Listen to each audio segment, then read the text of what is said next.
Hey, hello, hi. Welcome back to the Luminary Life Update podcast. This is episode 7. It's currently 3:41 a.m., January 24th, 2020. That's right, it's been almost 2 months since the last episode. I last recorded an episode November 6th. Where has it been? Well, you know, uh, you know. Anyway, so let me make one thing clear. All right, first, I guess I should address why it's taking so long. Right, first of all, we'll get to Death Stranding and all that other stuff because in the time it took me to finally re-record one of these, I actually got quite a few things done, and I was kind of like re-updating my notes for tonight's episode. I was like, oh fuck, I've actually like finished multiple things, not just Death Stranding. So I have quite a few things ahead of me. I have a lot of topics kind of piled up. I don't know if I'm going to kind of like skim through them or go really in depth with them. I might just kind of like cut off a few of them. In fact, I think I'll probably do that. I think I'll just cut off a few of them and save them for the next episode or something. We'll see what happens. I don't know. We're flying by the seat of our fucking pants as usual, folks. So December didn't happen because I was spending all that time playing Death Stranding and doing other stuff. So at least I was working on my lists while I was doing that. But it should have been recorded in early January. I actually had a lot of like good vibes and like willpower going into the new decade. I'm a little sick. Let me get a little cough out here. Anyway, I went into the decade with really good vibes, and I like reorganized everything. I drafted this big ol' fucking plan with all these different new ways to kind of categorize all the things I want to do. And then I was really psyched to record the podcast, I think on the 4th. Like, I even sat down to do it and I started doing it, but I got like a couple minutes in and then I just felt like sick to my stomach. And just this entire month, basically, because now it's the 24th and it's insane because it doesn't feel like January's come and gone. It feels like it's maybe 10 days in, but I just felt really fucking sick. It was kind of a like a stomach kind of sickness. Like I just like felt really queasy and like I would throw up. Well, not saying that I did throw up. I never threw up, but that I felt like I did. Anyway, TMI.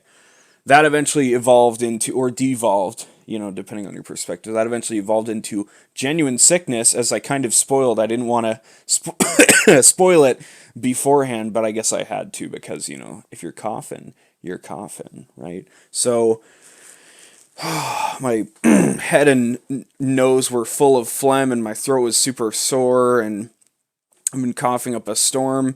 It's finally just about over. I've felt quote unquote normal for the past like 2 or 3 days, but it took a long goddamn time to be over. So it's like been the whole month I've just been sick. Now that hasn't stopped me from doing stuff. And you could argue, well, if you had the ability to play video games, Spencer, you could have recorded your fucking podcast that is way behind. What are you fucking doing? Okay, you got me. I'm sorry. On the other hand, I had to. So while I was sick, at one point I just had a day that I was just so fucking wiped out from being sick that I was in bed for like 16 hours, which meant that I ended up getting up at like. It meant that I.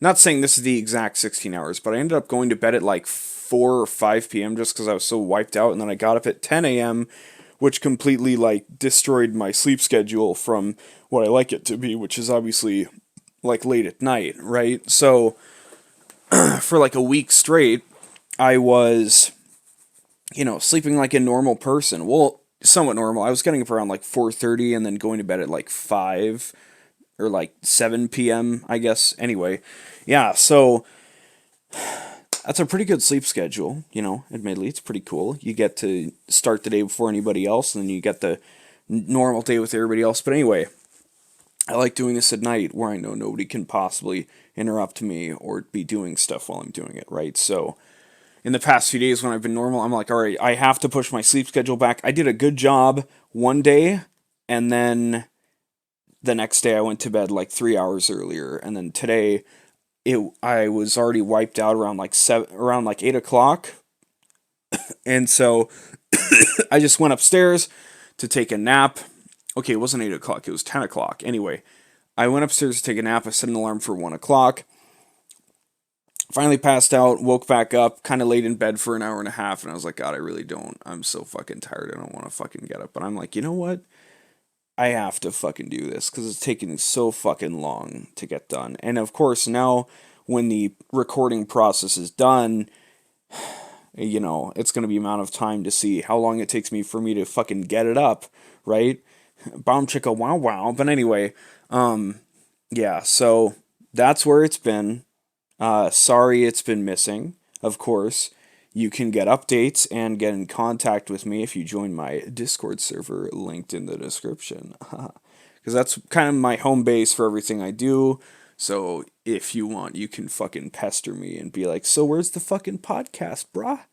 What's going on, dude? Anyway, so that's kind of been where I've been the past 2 months. December was a pretty wacky, crazy month. It wasn't very bad. It was pretty cool. I kind of re-delved into Shin Megami Tensei, and I still haven't played any of the games, but I did more research on the franchise and just kind of checking out all the different games and all the fucking spin-offs, and I'm super jazzed to play it. I just don't have a 3DS or a Switch, so I can't like play any of the main games, right? Or a PS3. So it sucks. I can play, I believe a PS4 gives me the ability to play Persona 5, and that's it. See, the way I phrased it made it sound like it was going to be like a list, like Persona 5 and something, but the joke is that it's only Persona 5. And if I want to play Persona 5, Royal Edition comes out, I don't know, like in a month or whatever, something. So I would wait for that. But at the same time, I kind of want to go through and play all the games people recommend in release order so I can kind of get that experience in terms of how the mechanics like layer on top of each other and how they get refined. And I know Persona 5 is just a fucking banger of a game by itself, and it'll be interesting. One of my friends swears by Persona 5, and they really love Persona 3 as well. They've played Persona 4, they don't like it as much. So, in some aspect, I want to play Persona 5 first, because then I could have that same experience and kind of learn everything from that point. But, I don't know, it's not going anywhere. It's not going to be a game that's hard to get in the future, I don't think. So, unlike all the fucking PS2 games that are, locked back on the PS3. Come on, Sony, what's the fucking deal? But anyway, yeah, so I listened to a bunch of the soundtrack while I was putting up Christmas decorations in December, so that was fun. The soundtrack of mainly SMT4 and 4 Apocalypse. But yeah, anyway. So, here we are. We're back on the fucking Luminary Life Update podcast. The whoop! Almost forgot to say that this time. I'm kind of getting out of shape. I'm kind of rusty. I don't know if I'm too prepared for this. Anyway, taking a slight momentary pause to, silence some audible bodily functions as they were, anyway. Not anything goofy. I mean, that sounds really terrible. I just coughed and had, just farted a little. Anyway, TMI again, but like I didn't want that to be anything weird, like I just threw up or some other fucking weird thing. I don't know. Anyway, probably just shouldn't have even fucking brought it up, admittedly. But anyway, so here we are. We're doing one of these again. That's pretty cool. I hope I have enough time in the morning. Typically, people start stirring in the house around like 6:30, like at the very earliest, so no one's even going to come downstairs. No one's going to come bother me until about like 7:50.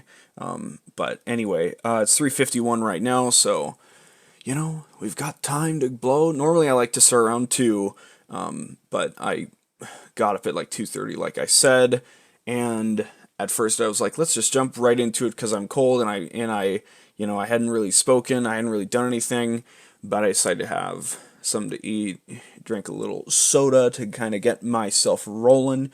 I'm going to go back to bed around like 8 a.m. and hope that re-solidifies my sleep schedule that I'm looking for, instead of how like 2 days ago I went to sleep at like 10 or 4 a.m. Not 10, 4 a.m. Anyway, enough fucking number talk with times and shit.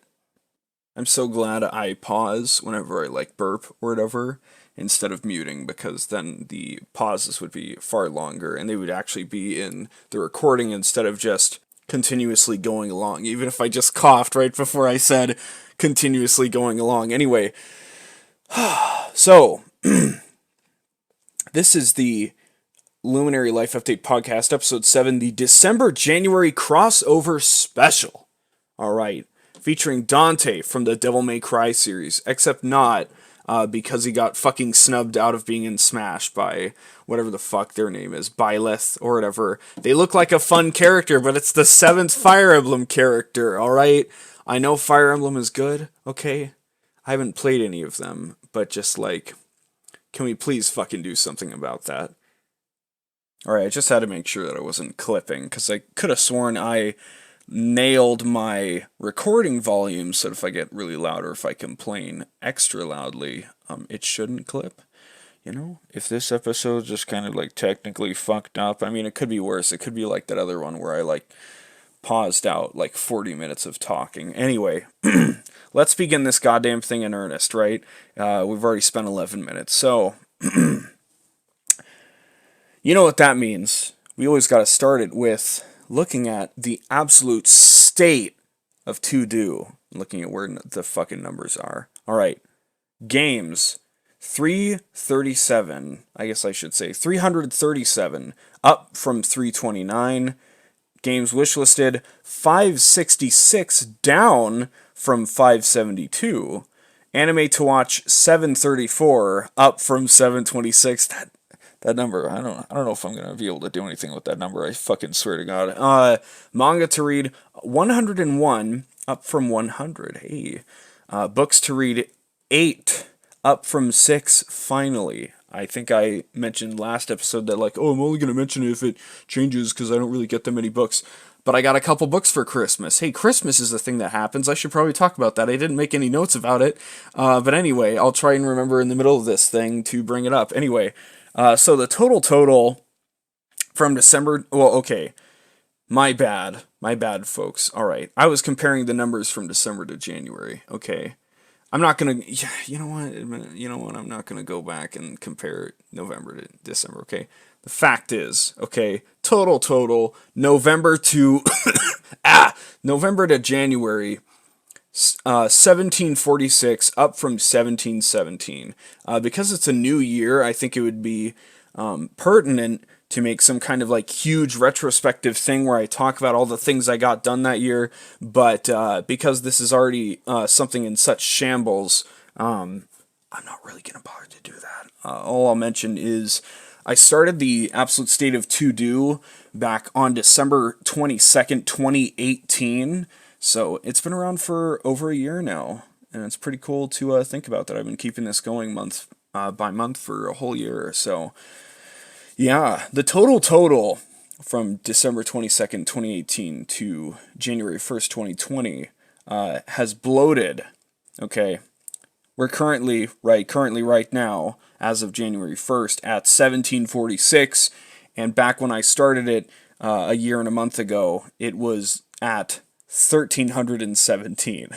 So, you know, I haven't, it's not that I compiled one major list and I never stopped looking for new things, because why would I, right? Why would you ever stop looking for new things to do? That would just make you a boring person, wouldn't it? Anyway, I kind of want to maybe take some cough medicine, but none of these coughs are anything like serious. It's just that like I am coughing. None of them are really deep. They're not really hurting my throat that much. It's just that like, you know, the annoyance of being interrupted by your body's like, it's time to exhale bacteria that we don't like, you know? Anyway, that's the fucking number count. Now, what did I finish? Well, I'll tell you what I fucking finished. So, Death Stranding. Okay, first of all, when did Death Stranding come out? This is a huge story. I swear to God. I have my cliff notes here.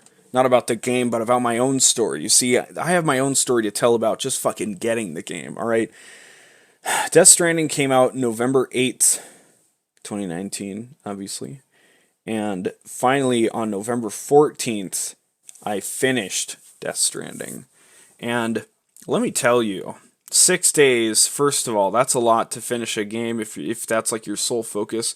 Second of all, let me tell you, I haven't done this in a long time, but when I fucking got Death Stranding, it was wake up, eat something, play Death Stranding until you're hungry, eat something, play Death Stranding.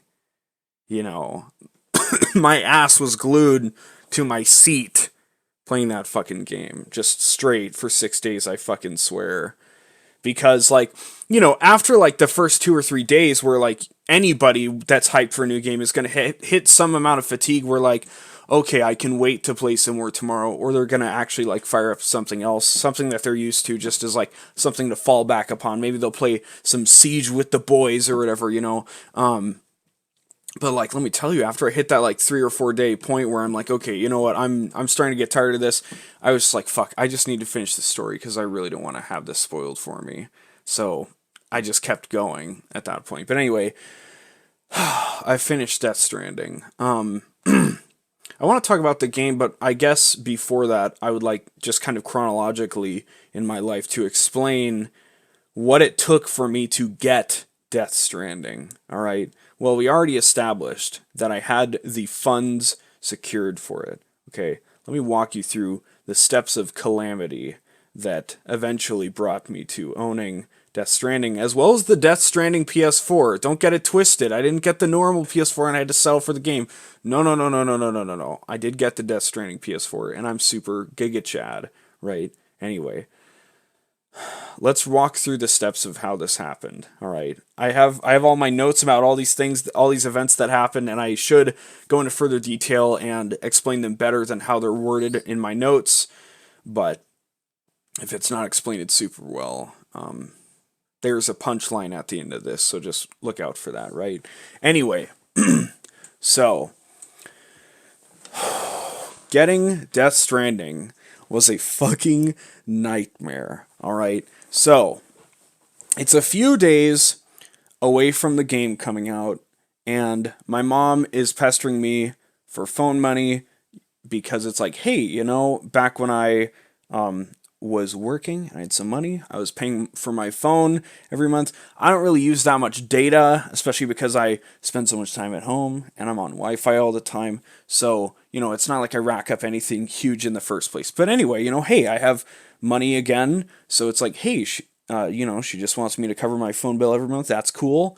And I was just like, hey, you know what? It's a few days out from this game, and I was having difficulties trying to like pick a bank, and like I made a couple choices and there were just weird problems with it, and like I would get this far into the application process and then I had to back out for some reason, and then when I wanted to reapply, they wouldn't let me get as far as I did before, and just like really stupid shit. But anyway, all that's settled now.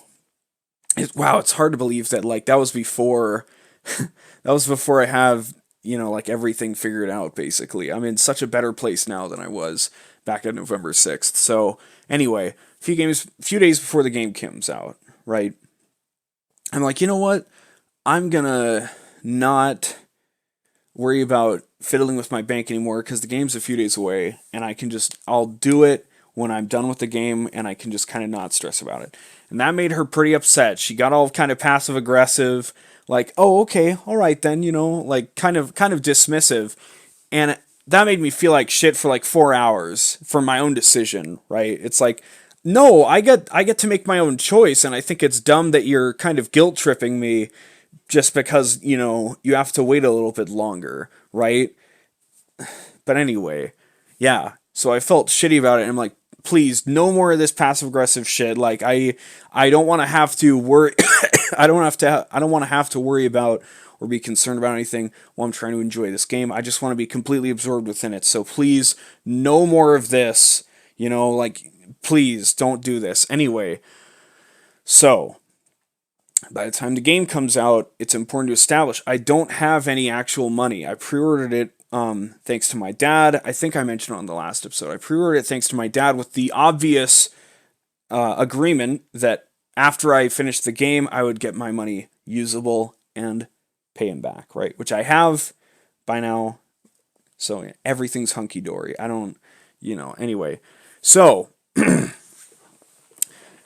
here's where things really get rolling, okay? It's the night before release. So I got my fucking PS4 from Best Buy, okay? I pre-ordered it online from my store nearby, right? This is God, just reliving this. It's been like 2 months, but reliving this shit is just so frustrating. I pre-ordered it online, and they have this cool. Best Buy does this really cool thing. I think I already mentioned it, right? I think I already mentioned all this, but it's been such a long time. I'm just gonna do a recap, right? I pre-ordered on Best Buy, and normally they don't do early releases, and they close at 9. But if you show up at like 8:50 the night before, you can get your game that comes out the next day, because everybody else gives away their game. Well, not gives away, but like lets you take home the game at like 9 p.m. if they're open that late. So, that night, I drive up to fucking Best Buy. I get there, it's 8:40, and there's a few other people there waiting for Death Stranding. And I hear there's some kind of like whisper in the air about some kind of issues, and I'm starting to get a little stressed out. I'm just walking around the store, checking stuff out, looking at, what Blu-rays they have, like, oh, look at this anime. Wow, oh, they have Cowboy Bebop. Oh, that's to be expected. Oh, anyway. 8:50 rolls around. I walk back up to the register, and I'm going to cut all the fluff, and I'm just going to say that for some reason, I called ahead. Everybody there were like 3 other people that were there. They called ahead. Everybody called ahead and said, hey, so just double checking. It says you guys, do early release of stuff. So I can pick it up at like 8:50 the night before. Right? And they're like, yeah, totally. So we had all phone confirmation. We called before about it. It turns out that corporate never okayed it to be released early.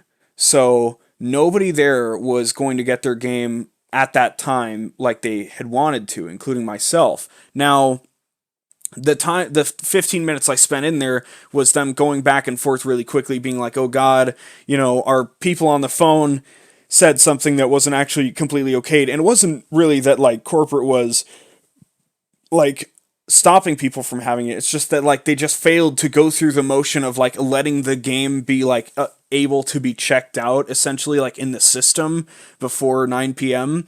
And so that was stupid. So they went back and forth with like the higher ups or whatever and said like, hey, we really need to like ready this or whatever. And it turns out that they were able to get the special edition of the game. Or no.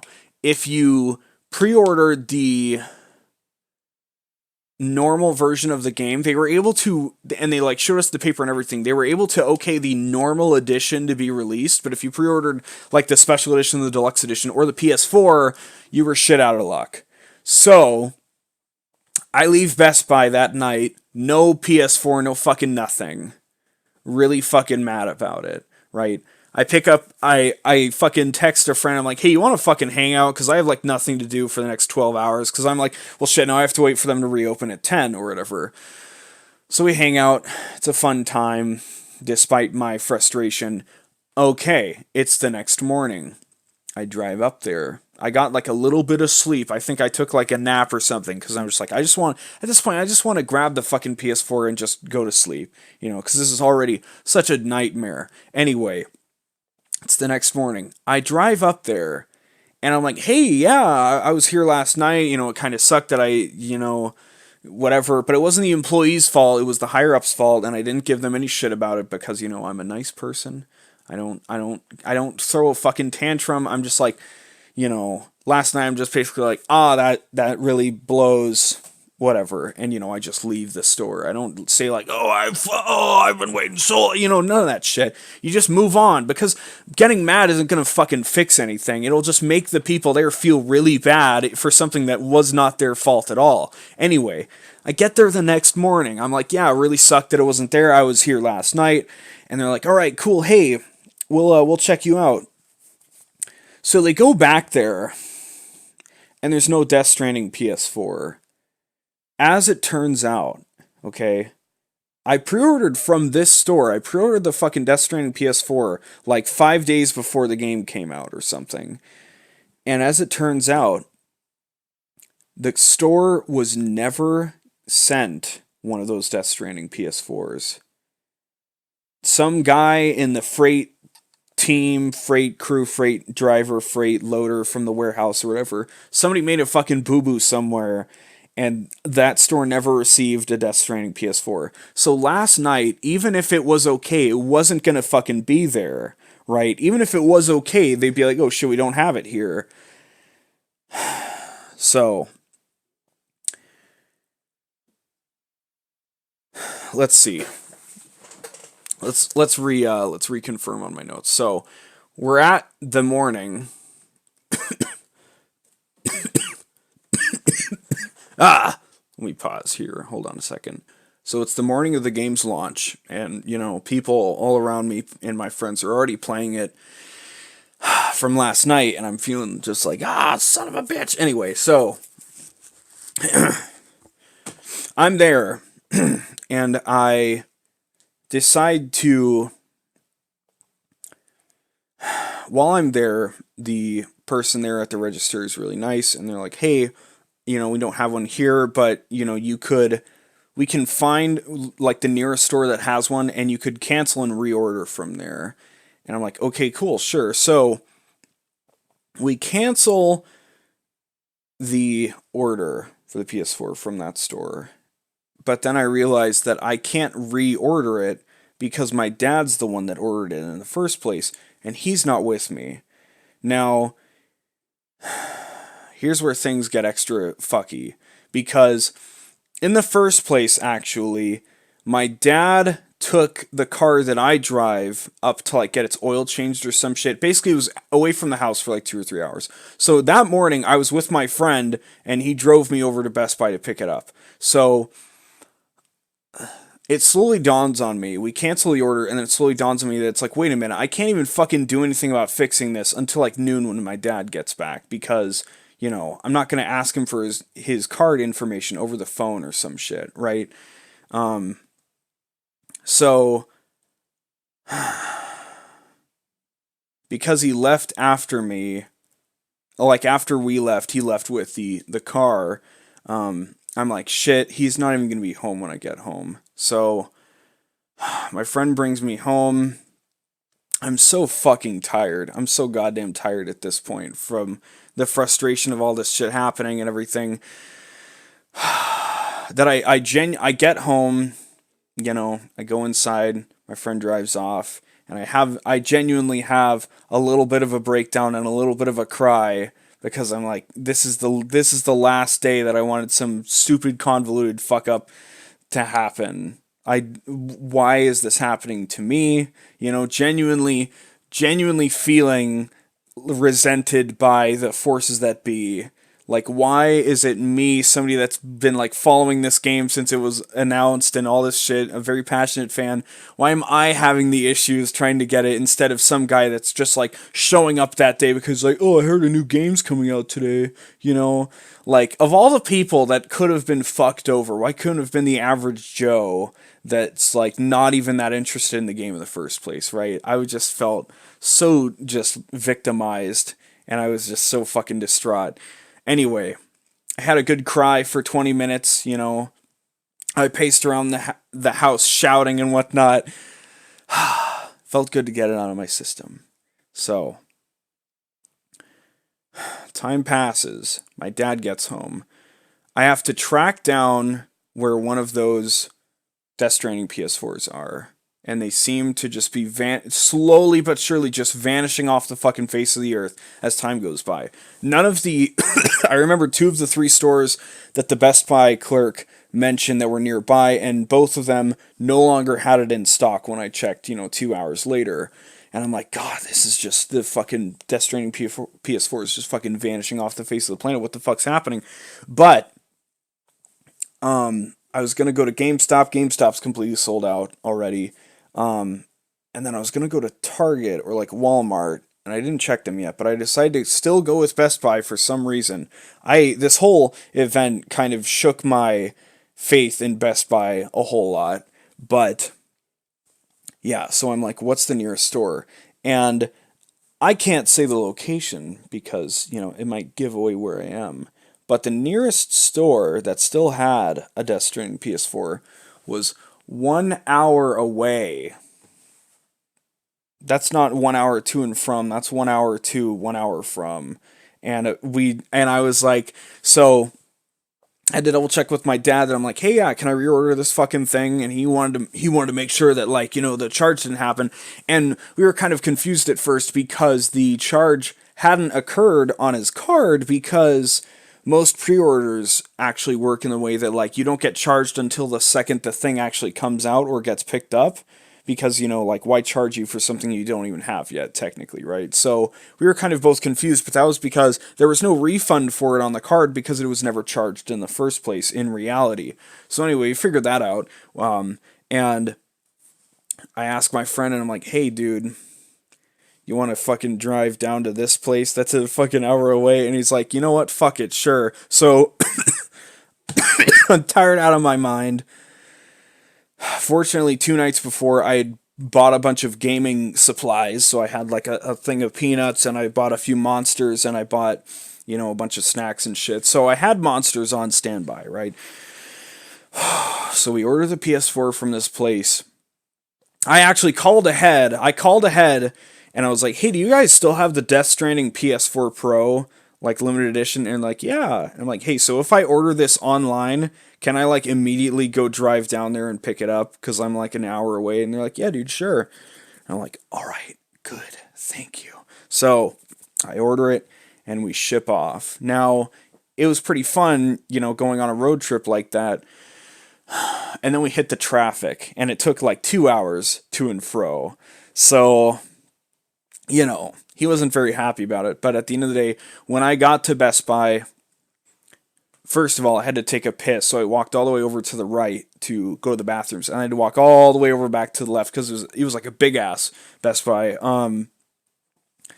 And yeah, they're like, hey, yeah, here you go, and they hand me over my big fucking box. And at first I wanted like a bag or something, because I didn't really feel safe just carrying the console like out, and it's like, it's boxed. It's just like, oh, it's a Death Stranding PS4 and all that shit. But we didn't get a bag. We got back in the car, and I felt safe and secured.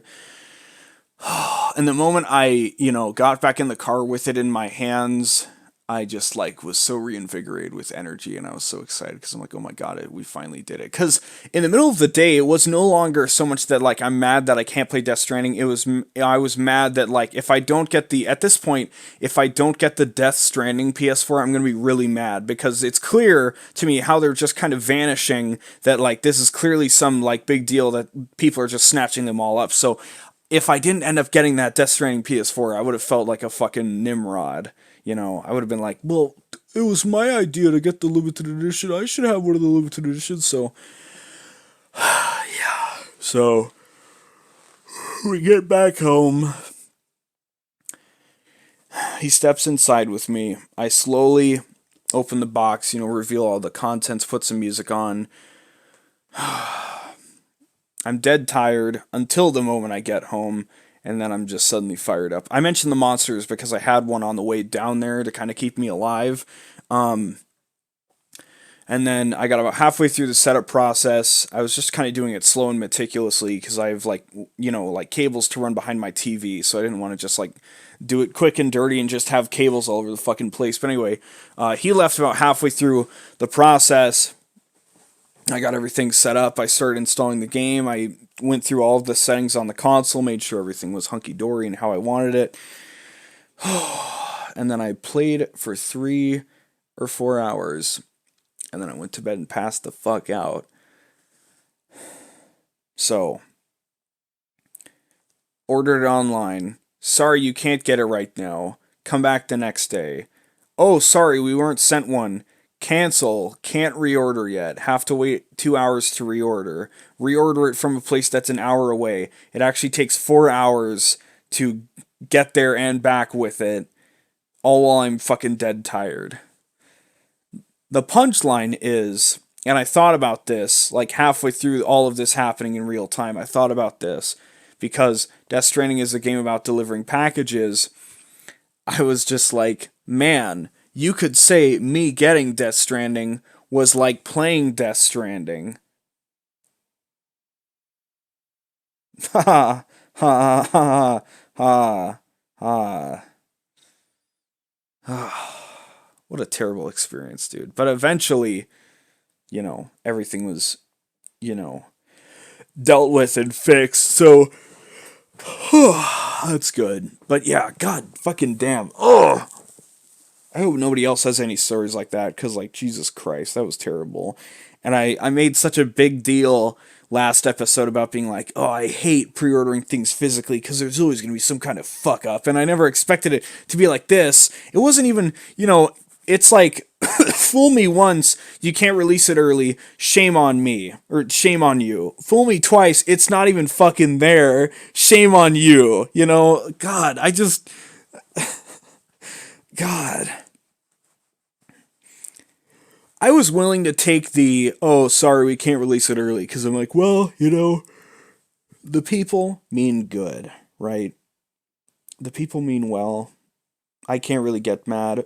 If I have to wait another 12 hours, oh no, like, that fucking blows, but I can make it through it. But then it wasn't even fucking there. It wasn't even there when it was time to release it. What? Why? God, Jesus Christ. I hope the genuine insanity of the situation has been able to come through in how I've described and explained it, because it was genuinely such a confusing and frustrating time of my life. I swear to fucking God, that's why I'm going into such detail and length about it, because Jesus fucking Christ. That's the biggest I've ever been disappointed in a long time. Not talking about the game, by the way. I'm talking about the experience of trying to get the PS4 and having all these stupid fucking things happen. Just disappointed in Best Buy, essentially. But, again, at the end of the day, I own a Death Stranding PS4, and I think that's pretty cool. Right now, I actually still only own Death Stranding for it because why bother, right? Anyway, I have plenty of games to play, so I'm really reluctant to buy games for my PS4, because basically all of them on my wish list, well, not even basically, just yes, all of the games on my wish list are exclusive to PlayStation, because I prefer Xboxes in the first place. And then if a game's only on console, I'm going to get it on Xbox. And if a game exists at all, I'm going to get it on on PC, if it is on PC. So anyway, I have a lengthy wish list of PlayStation games, and I have plenty of games that I would want to get for it. But what's weird is that most of them, like, are follow-ups from games on PS3. Like, I want to play God of War 2018, but only after every other God of War game that's available on PS3. Even the two PSP games, they're also available on PS3. Anyway, I digress. I have enough games as is. I can't really justify buying more PS4 games. So as it stands, I only have Death Stranding for my PS4. And I have the Platinum for Death Stranding, but we'll get there, okay? So, we're 38 minutes in. I just had to tell my story so fucking badly, and it sucks reliving it. I have to say right now, it feels terrible reliving it. But nobody can hurt me like that anymore, because I'm not buying a console anytime soon. I'll buy a Series X when it comes out this year. I might get a PS5 if it's backward compatible. If it's only backward compatible with PS4, no, I'm not going to buy a PS5 immediately. But if it has, the multiple generations of God, what the fuck am I saying? If it has multiple generations of backward compatibility, as has been rumored, and I don't necessarily believe the rumors, but I would like to believe the rumors, then I'll be like, fuck yeah. Anyway, yeah, so. Death Stranding. We were telling the story because it's about Death Stranding. So, Death Stranding is like the focal point of this episode. Whether or not it takes up the most space is yet to be seen. So, it's been a while now. It's been a while since oh, Jesus. As you can see, I'm still a little tired, even though I woke up from my nap. So, Death Stranding. What are my ultimate thoughts? I'd give it like an 8 or like an 8.5 out of 10. It's not an immediate masterpiece like literally any Metal Gear game that isn't Rising or 5. But it was still pretty good. Um, it's been so long that I can't really go into my thoughts in detail, and I feel kind of bad about that. That's partially why the design of the Luminary Life Update podcast being monthly is that it'll give plenty of time to things that were like late in the last month, but then things that were earlier in that month will be fuzzy at that point. But I can't even if I could somehow find the time and ability to record it weekly, I wouldn't want to do that just because it's I don't know, I just don't like it anyway. Death Stranding's pretty good. It's an extremely unique experience, and I had a lot of fun and interesting times playing it.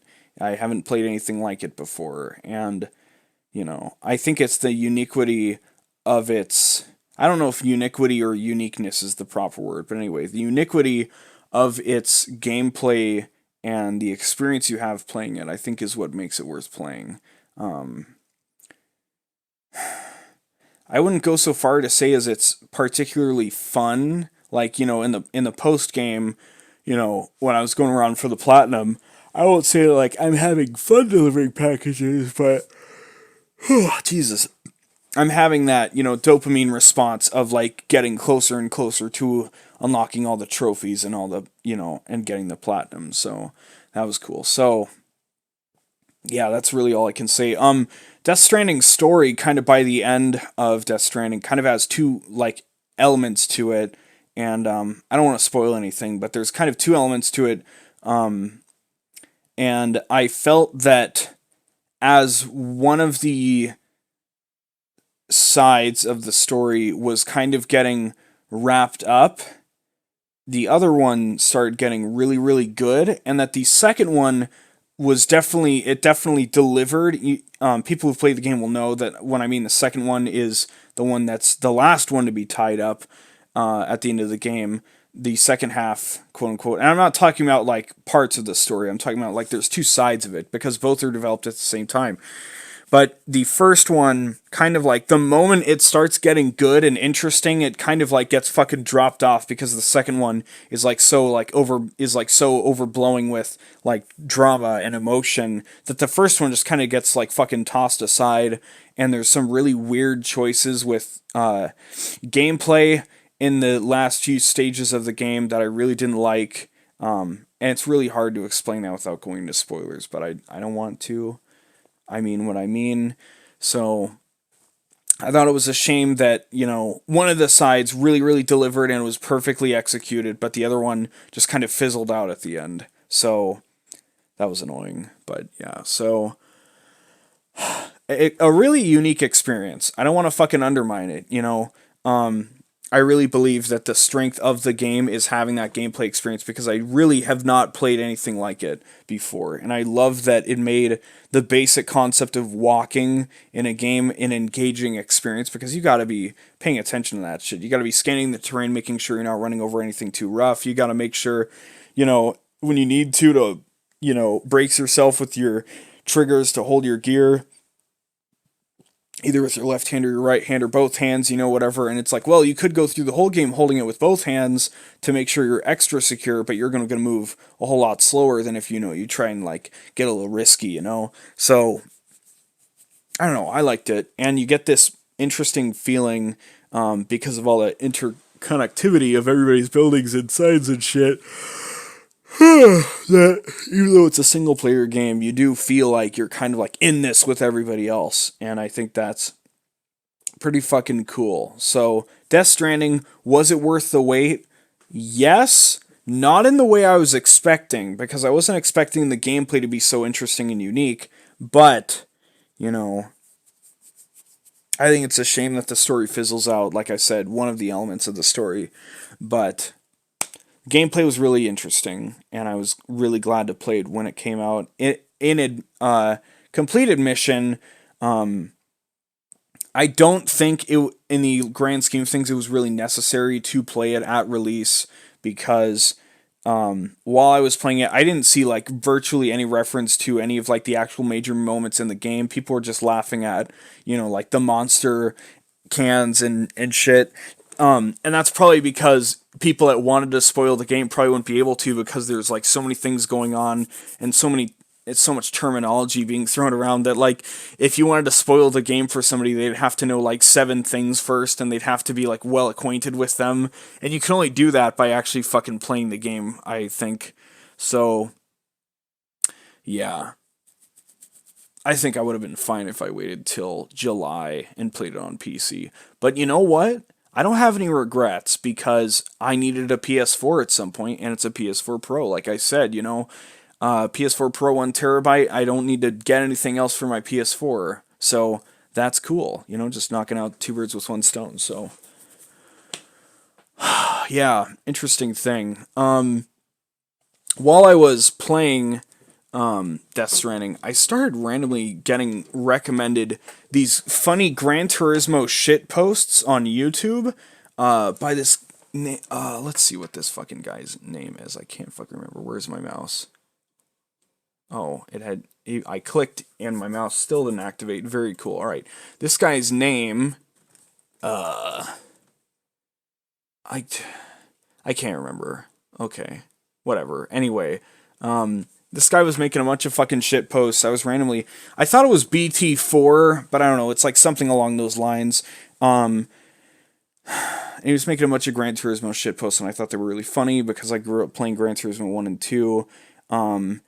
But yeah, because of that, I'm like, fuck, you know what? I really want to fucking play some goddamn Gran Turismo. So I actually fucking busted out my PlayStation 2, hooked it up to my second monitor, and I just started playing some fucking Gran Turismo 2.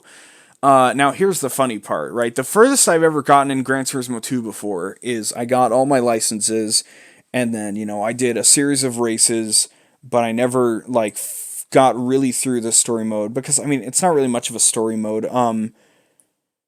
You have a simulation mode where, and I love this premise, I'm desperate for a game like this in the modern era, and I'll explain what I mean by that in a moment. But simulation mode is like the story mode of the game, and it's like the main mode.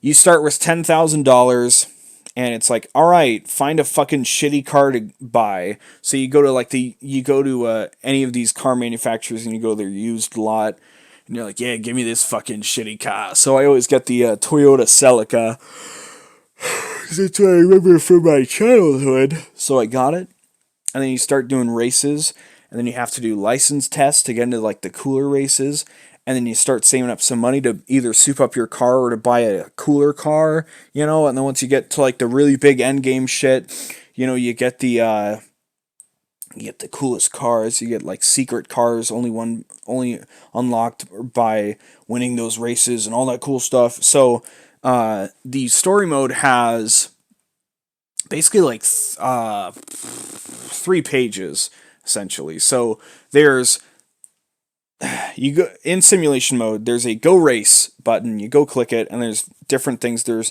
the Gran Turismo World League, which is essentially the story mode, and when you finish that, you see the credits. You have special events, which are like your super early races and like special drivetrain races and like special class of car, like 80s coupe or like luxury sports car, all that shit. You have rally races, and then you have endurance races. And endurance races, oh my goodness. Literally, one of the races is 2 hours on this race. And it literally, it's not like, oh, they give you 99 laps, and therefore when you finish 99 laps, they're like, okay, it'll definitely be 2 hours. So what if you have a car fast enough to make that not 2 hours? That's not the case. I got up to like 93 laps, and then I hit the 2 hour mark. And so how the race works is, it doesn't just stop when you hit 2 hours. It stops when you cross the finish line after 2 hours have passed. Fortunately for me, that was like 12 seconds after. But anyway, yeah, this is Gran Turismo 2 for the PlayStation 1, right? You're sitting on your butt doing a race for 2 hours. Now, admittedly, you can pause it. And back when I was playing it in middle school, I remember distinctly getting about halfway through a race that took me about 40 minutes, and then pausing it for like an hour to go do a chore, and then I came back and I'm like, all right, well, here we are back again for another fucking 25 laps, you know. Anyway, crazy game, right? So I'd never really gotten very far in the Gran Turismo World League before, because I just basically like to do the special events and shit, and I got my licenses and stuff. Anyway, the point of this story is, you know, before I probably got like maybe 30-40% of the way through the game in general, like completion percentage, because there's so much to fucking do in that game. There's all those races in the Go Race tab, but then there's also almost every manufacturer will have a few special event races that are like purely for this make of car, like, you know, like, you know, Toyota will have the Celica Cup, where it's like you can only enter this race with Celicas, and most of the time there will be a non-racing and a racing version, because cars can either be like civilian style, where they just have a normal paint job, or you can get racing modification, which will, you know, significantly lighten the car and give it like a bunch of sponsor stuff, sponsor logos and shit, and make it look like a race car, right? So I made a big old fucking spreadsheet of all these races and all of like the manufacturer races, and I fucking did every fucking one of them. Every fucking one of them.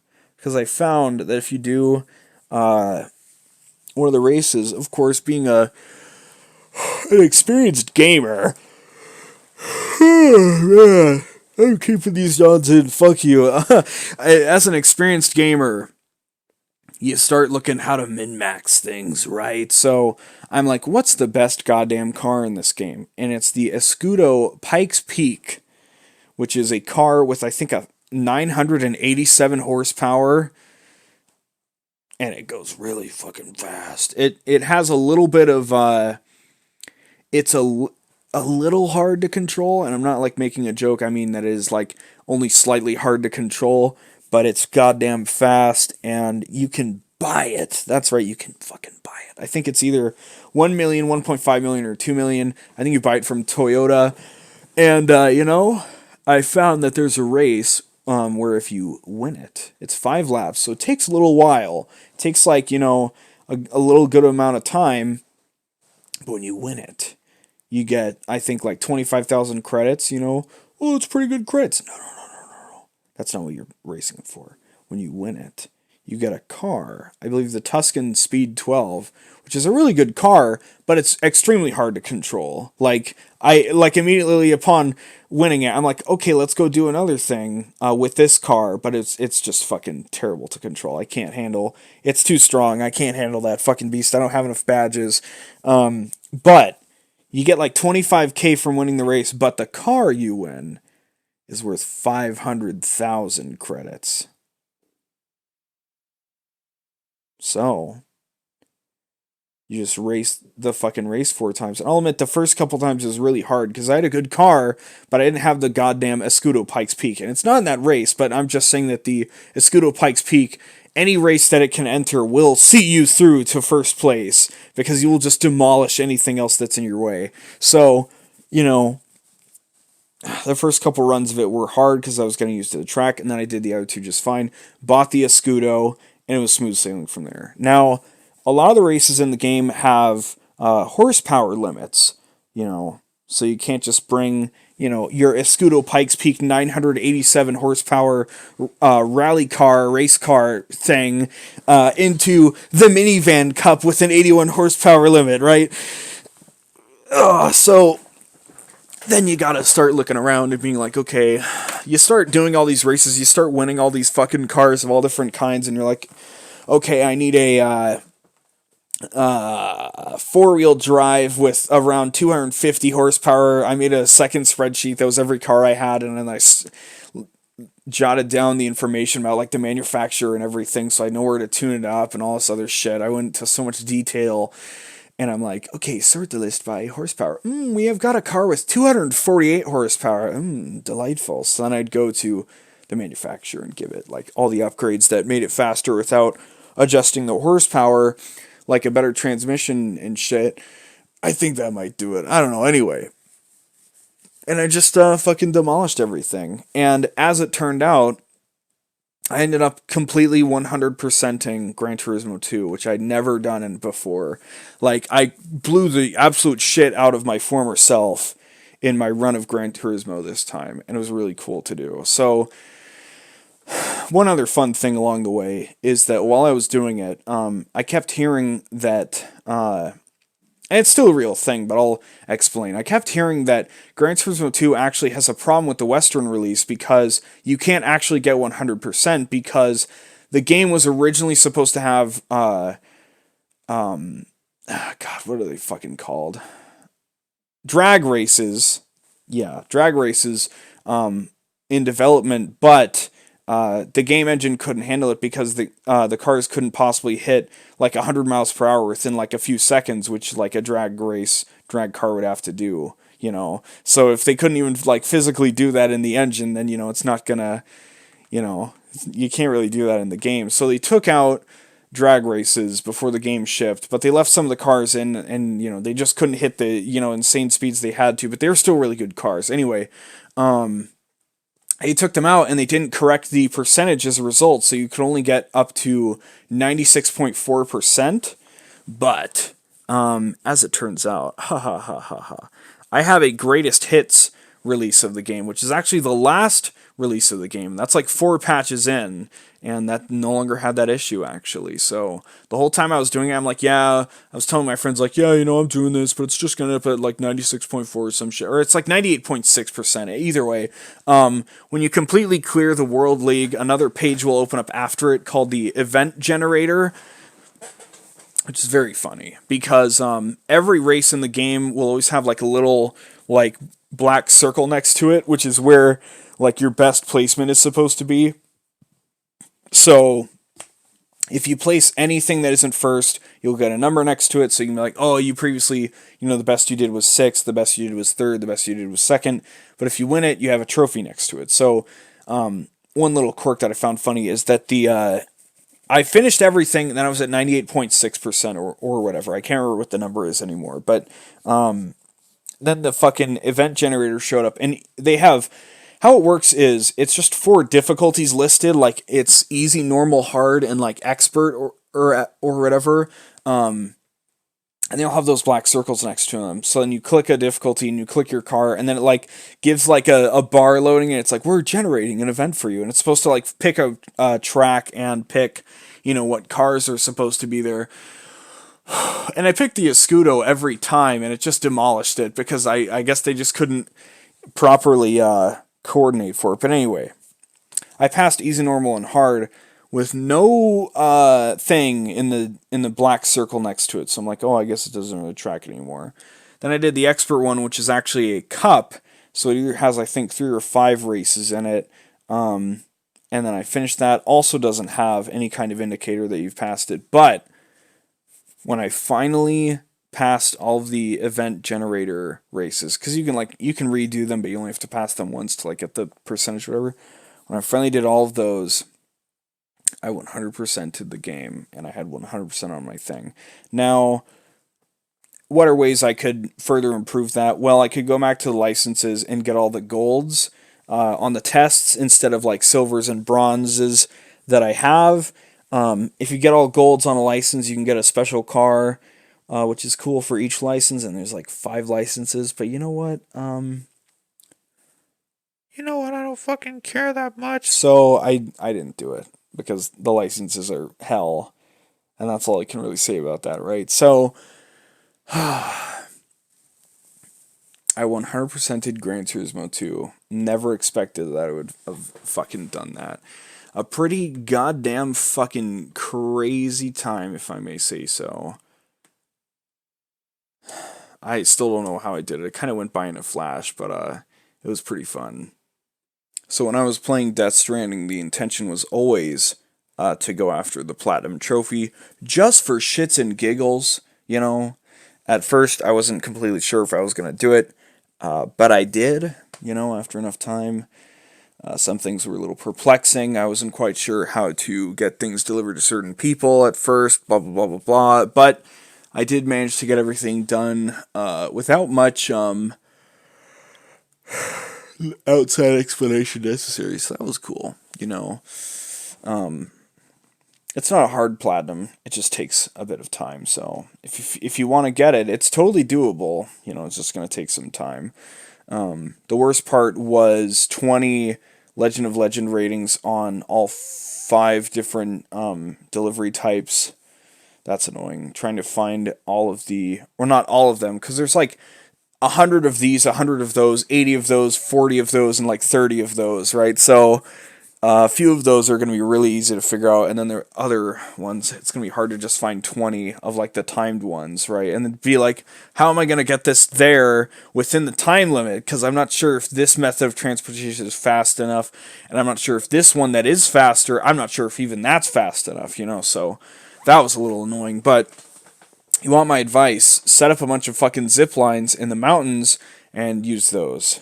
And save your fucking self. Also, if you're also looking for my advice, make sure you do it somewhat quickly, because it took me about 1 day longer than I wanted it to, and in that last day, like half of my zip lines fucking died from time fall, and things got kind of spooky for a minute there, because I only had like a few deliveries left to make, but things got very spooky. So let's be careful of that. Remember that if you're making any fundamental use of buildings, they're probably a ticking bomb. Well, not a ticking bomb, but they're slowly dying like a human being. So, unless they're in high traffic areas, like general stuff along the river of like the east, not the east coast, but like the east region, if you have stuff that's in weird places, and especially tough places like the mountains, don't expect it to stick around very long, unless you want to be the guy delivering resources. I upgraded quite a few things while I was playing, but I did not at all spend any time repairing things. If I was able to repair things purely with chiral crystals, I would have, but you can't. Like, I'm like, oh, I'll just repair this with chiral crystals. I can spare 50, and then you give it to the machine, and it's like, okay, but we need the other materials to actually repair it. I'm like, well, that's fucking stupid. So, you can be the guy that repairs stuff, or you can just be like, yeah, I think that's a little too fucking stupid for me. God, my nose is extremely itchy, and has been, like, for the past, 30 minutes of this. Anyway, I'm sorry if that's somehow getting picked up. So, yeah, I played Death Stranding, I finished the story, and then I did my 100% run of Gran Turismo 2. That was a lot of fun. And then I came back for the Platinum, okay?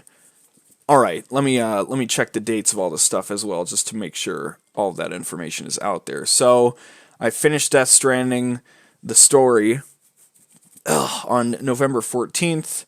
I finished Gran Turismo 2 on December 6th. And then I finished the Death Stranding Platinum on December 18th.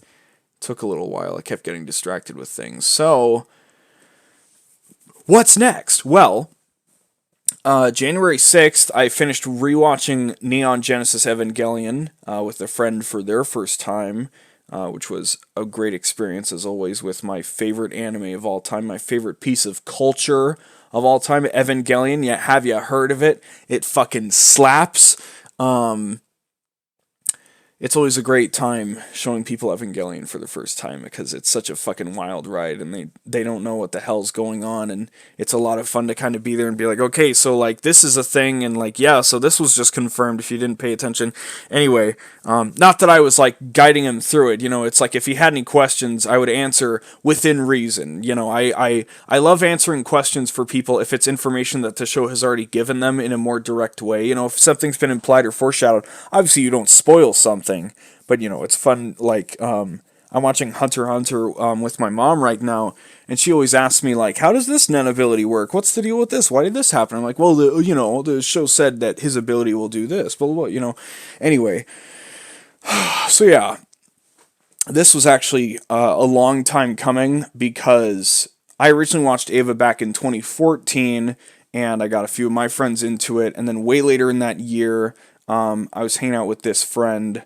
For the sake of, he was picking up guitar, so we were jamming, kind of, because I'm mainly a drummer, but I also play guitar and, do other stuff. Anyway, we were jamming, and then it would be like, okay, now let's watch some fucking Evangelion. Ooh, and there was another guy there as well, and he got into it more than this friend did. Friend B, this other guy, we'll call him Friend B, eventually we ended up watching the entire show, and he really fucking loved it. And then he was like, dude, Friende totally has to fucking see it. And I'm like, dude, I'm trying. So we got like 8 episodes in until Friende just was extremely against it, just any further. He was just like, I'm not doing this anymore. I'm gonna fucking go home if we do this anymore. I'm like, okay, all right, whatever. So then we give it a second shot. We get to about episode 4 or something. And then he's just like 2 years later, he's like, I really, dude, anyway, 3 years later, it's now 2019. And I just got done fucking playing through 4 Ace Combat games. Well, 3 of them on his whim. And I'm like, all right, so the average Ace Combat game is 6 hours long. Only the first of the 3 really is. The other 2 were like 8 or 10 hours apiece. But anyway, for the sake of argument, let's say each of them is 6 hours long, which is being extremely conservative, right? That's 18 hours, okay? The show is, because it's 26 episodes plus a movie, that's, 14 and a half hours, right? So I'm like, okay, I did my time. Plus, I've played like 90 hours of Monster Hunter. So I'm like, okay, it's happening for real this time, and I will not hear any fucking thing else. But I gave him the credit that, like, okay, now that we're establishing this, you can pick the next thing before it. So then, I played Ace Combat 6 so he could finally play it, because I bought it, because it only ever came out on 360, so he never played it before. I talked about that before, but anyway, yeah, so that was finally the precedent where I'm like, alright, well, I played your favorite things, you're watching my favorite thing, this is finally fucking actually happening, and as far as I can tell, he liked it. I'm not sure he completely understood it. I tried to kind of guide him through it. I'm not sure if he like really liked it or if he got any kind of meaning or impact out of it, but I think at the very least he liked it. He started to laugh at the jokes in like the slice of life scenes, which is a good indicator if someone's like along with the ride, right? Because he wasn't laughing at like it cringingly, he was laughing along with the show, which is a pretty good indication of if someone's kind of like, well, not only paying attention, but just like being even like at the very lowest level invested in it, right? So I'm like, good. He has at least accepted that this is a thing that it has at least some merit to it. I can live with that at least. So, yeah. Always fun watching Evangelion with somebody else for the first time. I hadn't rewatched Evangelion in its entirety in probably like 2 or 3 years, because I watched it a bunch in like 2 years when I first found it, and then I just stopped rewatching, because I in general just don't rewatch stuff very often, because my brain's like, well, I could go relive stuff that I already love, or I could go watch something new. But I guess, the argument is that like, well, if you already love this old thing, I mean, you're going to have a good time watching it again. So I really have to break down this mental barrier in my head that like I should be spending my time checking out new things, because it's a lot of fun looking at old things, and memory has a what am I trying to say here? Memory has a funny thing to it in that like things that we really like are okay. That's not how I want to phrase this. Memory has a weird thing where we glom onto the most extreme like thoughts we had about something that happened to us, or like things we saw, and then we like hold on to that, and that's like the focal point. So like anything that really good or anything bad that really happens to you will kind of get bloated over time in your memory, because you'll start to misremember it, which is terrifying to think about. You will start misremembering details of events that actually happened to you, because like your brain fixates on like a couple facts about them, and then like even those can just become completely fabricated. And it's possible at least 1 or 2 of your thoughts every now and again about old memories are actually like completely fictional, and are probably something that happened to somebody else, and like 10 years later your brain's like, man, I can't believe that happened to me, or something. It's weird. And I'm not saying that people are making shit up or anything. I'm not saying anything like that. Don't take any offense. I'm just saying that like, man, you can completely fabricate things. So it's cool to rewatch things you really love, or replay games that you really love, because you get to like recheck with yourself. Not so much that like, oh, I need to make sure that I still like it, so much as that like I want to remember exactly why I fucking love this thing. And when I got back into Hunter x Hunter 2 years ago.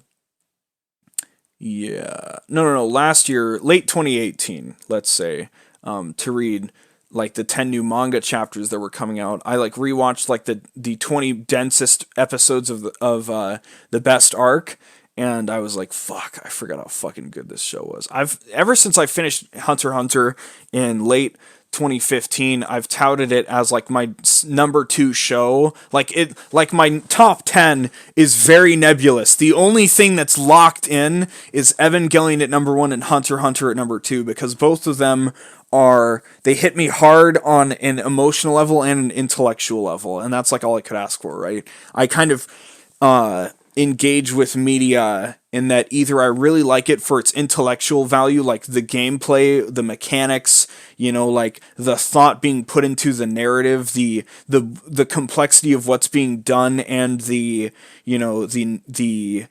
themes it can get across. And then I also engage with stuff on an emotional level, obviously, which is like, how well does it sell? What are the emotional moments? Like, you can have emotional moments in a show, like a character dying or, a big plot twist, but a lot of that also lies on like how well you can really fucking sell it, that it's something really important that's happening, and it's not so simple as to just have somebody scream about it or play the dramatic music. You have to carry it with a certain amount of weight, where you have to treat it in this middle ground between either completely not caring or just giving it way, way, way too much effort. Because if you kind of give it too much effort, it'll come off as edgy and immature and heavy-handed and ham-fisted. If you give it no emphasis, then people don't even really take it seriously, right? So you kind of have to push it really hard, but not too hard. And if you're going to do it, you have to do it in a really clever way, right? So, JoJo Part 2, what made me cry, right?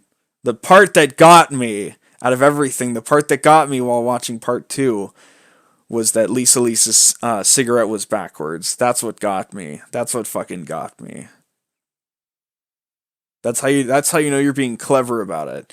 And they draw attention to it, right? It's not that like it's something silent, but it's just like it's still a detail, right? And I'm not going to say what that's in relation to. If you've seen Part 2, you know exactly what I'm talking about. So yeah, just something like kind of clever like that, because it's realistic that like if you're in that kind of situation, that you're not going to completely be in control of like your the way you're manipulating things, right? Anyway, yeah, so Eva and Hunter x Hunter locked in number 1, number 2. After that, I mean, I have a lot of favorite shows, but the exact order from there is I don't know. It depends on the day, right? I mean, vying for the other top 10 slots, you got Steins Gate, Nichijou, Clannad, Toradora,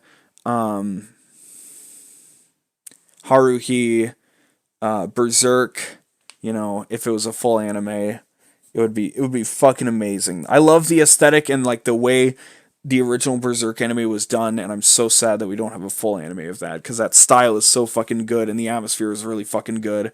But just, yeah, anyway, number 1, Evangelion, number 2, Hunter x Hunter, and then everything else from there is like, oh, I don't fucking know, dude. Anyway. Yeah, so, another really good anime I watched, that's right. I did it. I finished Sangatsu no Lion. Now, the plan was to finish the show just before Death Stranding came out, which didn't actually happen, and I could have lied, and I could have said, yeah, I did actually get that done, but that's not what happened. It took me until, scrolling over, it took me until January 11th to finish Sangatsu. I only had 8 episodes left. The plan was 4 episodes the night I recorded the podcast, 4 episodes the next day. Totally manageable, right? What ended up happening was nothing for a long time, and then after I finished the Eva rewatch, the point we got it done on January 6th was because we had to get it done before January 9th, before Monster Hunter Iceborne launched on PC, because he's a huge Monster Hunter fan, and he's like, you are not tearing me away from this game when it fucking comes out, so you better get it done first. So I'm like, okay, totally understandable, we got time. Anyway, oh yeah, and of course Evangelion, of course we watched the end of Evangelion, which is the fucking greatest movie ever made, so that's always just an emotional roller coaster. That movie puts me through every fucking emotion on the spectrum, and It's just crazy every time. It's so fucking impactful. Anyway, um, yeah. So after we finished Ava, I'm like, all right, now I hang out with this guy a lot. So, now I'm like, okay, now I have a lot of free time. So let's finish Sangatsu. So I did. It was 4 episodes one day, 2 episodes the next, and then 2 episodes to finish it. And I have to say, those last 8 episodes, I stopped precisely in a really good spot right before like a pivotal shogi face off. And those last 8 episodes were really fucking crazy. They really hit on some really relatable themes and ideas. They're not exactly like outlandish or obscure ideas either. It's just like getting old, like losing, if you're like a respected person in a field, as you get older, you no longer have the physical ability to stay that skilled and like in that high of a position. So, how do you grapple with losing like that part of your life that's so pivotal to it, shit like that. It's just really fucking human stuff that like anyone can understand and relate to, and it's really well done, and the animation's fucking beautiful. So the first season had its fair share of moments that were really good and it had really good animation, but I think it's the second season I loved even more just because it's you already know the characters at this point and they introduce so many more side characters, but it's just really great to see those characters just live. And it's not a completely happy or uplifting show. It has a lot of sad and heavy hitting emotional moments, but it's just overall a really wholesome show, and it just makes you feel good to be alive watching it. So I really like it. I like it a lot. I gave the first season a 9 and the second season a 10, and I think I might need to reflect on it more. I think what bothers me is that there isn't more of it because I know the manga's still going, so I kind of knew that I wasn't getting a completely closed ending when I'd finished the second season, but it still ended on a pretty good note, and it ended on like a pretty big shift that will, offer a great jumping off point into season 3 when it comes out. I'll be waiting for season 3 with bated breath for sure. So good job to the folks. I think it's Shaft that made it, because it was a really fucking well done show and also looks fucking incredible. So really good stuff. I definitely recommend Sangatsu no Line or March Comes In Like a Lion. Great show. The manga's still going, like I said. It is not an original work. It is an adaptation, but it's fucking Gucci as hell. So, Sangatsu no Line, fucking cool stuff. And that brings us to something far more recent, and I feel kind of back in my comfort zone now. Where are we at for time? 1:17. Okay, well, we could fucking do it. Anyway, that brings us to the last thing in the what did I finish category. Anyway, no, it's not Doom. We'll get to Doom. But Yakuza Kiwami. Now, Kiwami means extreme. Important note. I think it's like to me, it's a meme paramount to, well, not paramount, but like, it's a meme in parallel with Keikaku when it's like, all according to Keikaku. Translators note, Keikaku means plan. It's like, I played Yakuza Kiwami. Kiwami means extreme, I think that was like the marketing slogan when they were releasing Kiwami 1 and 2. I think they literally marketed it by saying Kiwami means extreme, because I think I read a few reviews and a few guides that like use that tagline. But anyway, I played Yakuza 0 way back in like September/November-ish of 2018, which is really weird to think about because it doesn't feel like that long ago. It was a game I spent a lot of fucking time with, but I'd forgotten so much of it by now. Admittedly, I feel like Yakuza is a game that I have a lot of fun playing, and it can get really dramatic, and there's a lot of characters and a lot of moving pieces, which I really like. But there's something about it that doesn't stick with me that much in terms of like the actual story beats. Like, there were really climactic things that happened in Zero that I'd completely forgotten about when I was like re-looking into it after beating Kiwami. But yeah, so like I'm aware of everything that's happening like while it's happening. Like I'm aware of like why we're doing this, who are these people, like what's going on. But then the moment I finish the game and it's like a week later, I just forget everything. And I don't know why that is. Maybe it's because they're all like based off realistic characters and so they don't have the pleasure of being anime characters where like they have all these different like accented colors and eye color and like hairstyles and all this stuff and clothes, and it's like obviously the people in Yakuza have different hairstyles and colors and suit colors and all this other shit, but I don't know, it just isn't as poppy as watching an anime when it has like vibrant colors like that. Anyway, I'm not like trying to lambaste Yakuza. It's my fault, right? Because I just don't have, I don't know. I recognize names, but I forget people. Anyway, there were some really important characters from Zero that were in Kiwami that I was like, oh, I remember these people, and those were the most important people in the grand scheme of things because Zero was made to flesh them out because Kiwami, believe it or not, I guess I should have mentioned this before, Yakuza Kiwami is a complete remake of the first Yakuza game, which came out in 2005. So now the proper quote-unquote order you should play the games in is Yakuza 0, Kiwami 1, Kiwami 2, 3, 4, 5, 6. Okay, release order 1, 2, 3, 4, 5, 0, Kiwami 1, 6, Kiwami 2, Lost Paradise, Judgment, Yakuza 7, I think? I don't know. Anyway, all you gotta know is that with Kiwami 2 or Yakuza 6, whichever came first, they finally started using a new engine. I think 1 and 2 used the same engine, and then 3 and 4 are a different engine, and then 5 was a new engine that was used in 0 and Kiwami, so that's what I'm used to, and then Kiwami 2, 6, Lost Paradise and Judgment, and 7 all run on the new Dragon engine, which looks and runs a bit flashier and has more complicated mechanics. Ooh, and it's really exciting. Ooh, anyway. Yakuza Kiwami.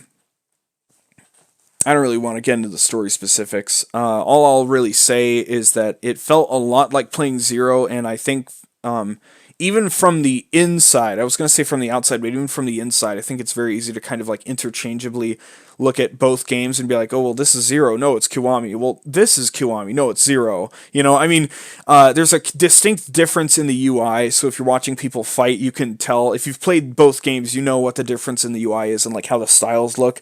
But yeah, one detail I never appreciated about Zero, was that game is all about fucking money, and I thought that every game would be like that, where you'd earn like billions of yen over time, but that's not true at all. The reason why, obviously Zero was my first Yakuza game, because it's an excellent starting point, not only because it's a prequel and it fleshes so many characters out before the story really begins technically, but also because it has so many like gameplay refinements and so many like mini games, and it'll really get its fucking teeth in you if you start playing Zero first.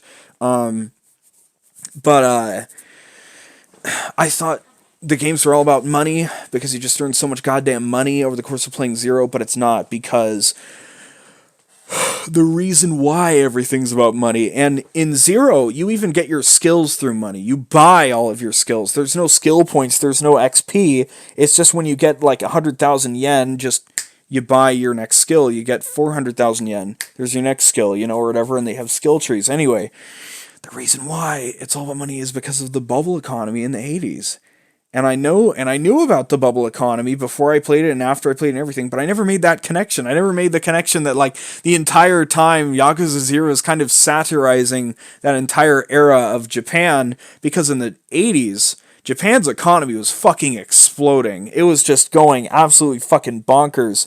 And then in the 90s, it just kind of settled back to kind of being normal. But the 80s was an extremely profitable time, and I don't know why. I don't know what exact factors made it happen, but I just know in one way that was seen and manifested was that there was all these beautiful OVAs from the 80s that just look absolutely fucking drop dead gorgeous, because they'd make these really expensive OVAs, and then you'd charge, you'd have to buy a Laserdisc player for $300, and then you'd buy the OVA for like $50 for half an hour, right? But it's like, because the shit looks so fucking good, you wanted to spend all that money, right? Anyway, yeah. So this game, Yakuza 0, by the time you're playing through it, you're going to spend multiple billions of yen, probably like 5 or 6 billion yen, unlocking all the skill points, and then by the time you're done with Yakuza 0, you can literally press a few buttons and wait like 30 minutes and then earn another billion yen. That's how easy it is. And then in Kiwami, like I had to buy a bunch of stuff and then sell a bunch of stuff back to get a bunch of money back. And I only have 4 million on me, right? And it's kind of hard to get money in that game too. So it's kind of given me this whole huge appreciation because I'm like, I'm playing through Kiwami and I'm like, man, okay, I can figure out how to get XP because Kiwami now has an XP system, just like it's not a system exactly like the original game, but the original game did have an XP system. So that's what I mean by just like the original game. But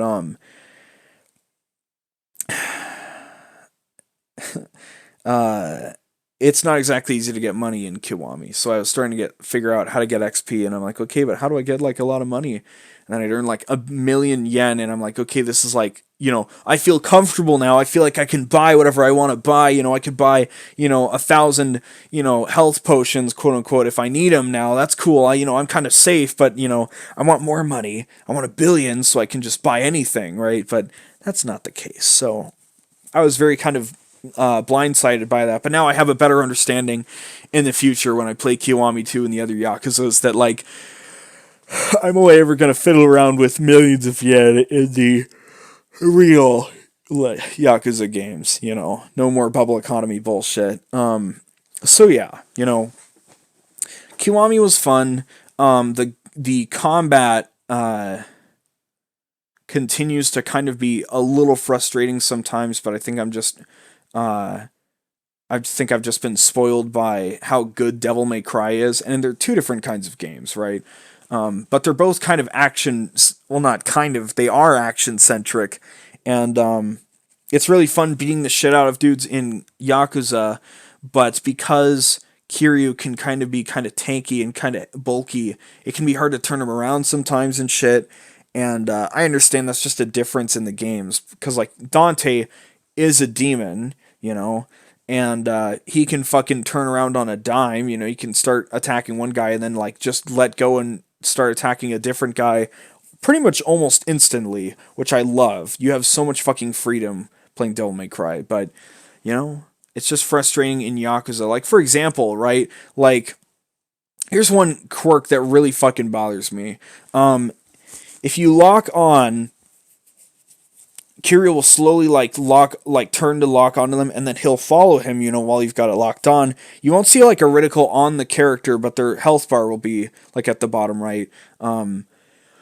Instead of switching to like whoever's closest to you all the time, willy-nilly. So you locked onto somebody, you can, start pressing buttons to attack. If they move out of the way and you're still mashing the button to combo, Kiryu's going to keep attacking in that same direction that's no longer at them because they've evaded you. Alright, that would be cool, except for the fact that if you lock onto somebody, you start throwing your fists, they move out of the way, you let go of the lock on and start like turning the left stick, you can at least start rotating Kiryu mid-combo and then start facing the enemy again and probably hit them before they have the chance to hit you. So in this sense, the lock on is really more of like an option than like a requirement. And I mean, you could see that as a good thing. I mean, you don't even need to use it, but my point is that like, I don't like that the lock-on isn't always a good thing, right? And it doesn't have to feel necessary, but I think the lock-on should be something that always feels like a good thing that will help you, whereas like sometimes it just doesn't feel like it'll fucking help at all. It feels like it's just a nuisance, so I don't use it. And it's not hard to fucking hit people if you don't use lock-on, There's a certain amount of gravitation, like magnetism. If you start swinging punches near an enemy, it's going to kind of just be like, all right, I'm attacking this guy. But yeah, so that's something that will probably continue to bother me forever just because I love Devil May Cry for giving me so much fucking freedom. It's great. But, I finished Kiwami and I started doing a bunch of side shit in it, but I've already kind of stopped pursuing that. I want to do everything in it at some point, just like I want to in Zero. But at this point, I'm already down to less things left to do than in Zero because Zero just has a lot more content in it. So I'm like, well, whatever. So my plan is, I'll finish Kiwami 2 and then when I feel like it, go back and 100% Zero Kiwami, then Kiwami 2. So I'll have like that momentum of like, okay, I had to figure out how to play Shogi and I had to figure out how to play CeeLo and all this other shit, right? So then I'll figure out in Zero, then I can do in Kiwami, do it in Kiwami 2, So yeah, I was trying to do more stuff in Kiwami, but stuff just keeps making me mad. I'm trying to complete more Coliseum tournaments, and I'm trying to, force people to fall out because of the breakout GP with the walls that can break, and then if you fall out, you lose. But they either just don't get stunned by the knife, or I don't know what the problem is, but it can be really finicky, and then if you fall out, you lose all your fucking health, and then they don't give you any health if you start another tournament immediately after. So then, if you tank one hit, you fucking die. And you're like, oh, because I forgot to use a fucking health item, because why would I think I have to use one? In the fucking Coliseum, just fucking heal me, you bastards. But anyway, yeah, there's still things about those games that frustrate me, but for the most part, they're really, really good games and really fun, and I think everybody should play them. They definitely deserve to be like a fucking popular franchise. They're way too good to not be like a franchise on the level of Fallout or Skyrim, or on the level of Fallout or the Elder Scrolls, in my opinion. They should definitely have that level of popularity. Because I think anybody could fucking love all the stuff that goes on in a Yakuza game. It's part beat 'em up, part Japanese crime drama, part Japanese vacation simulator. I mean, what's not to love about all of that, right?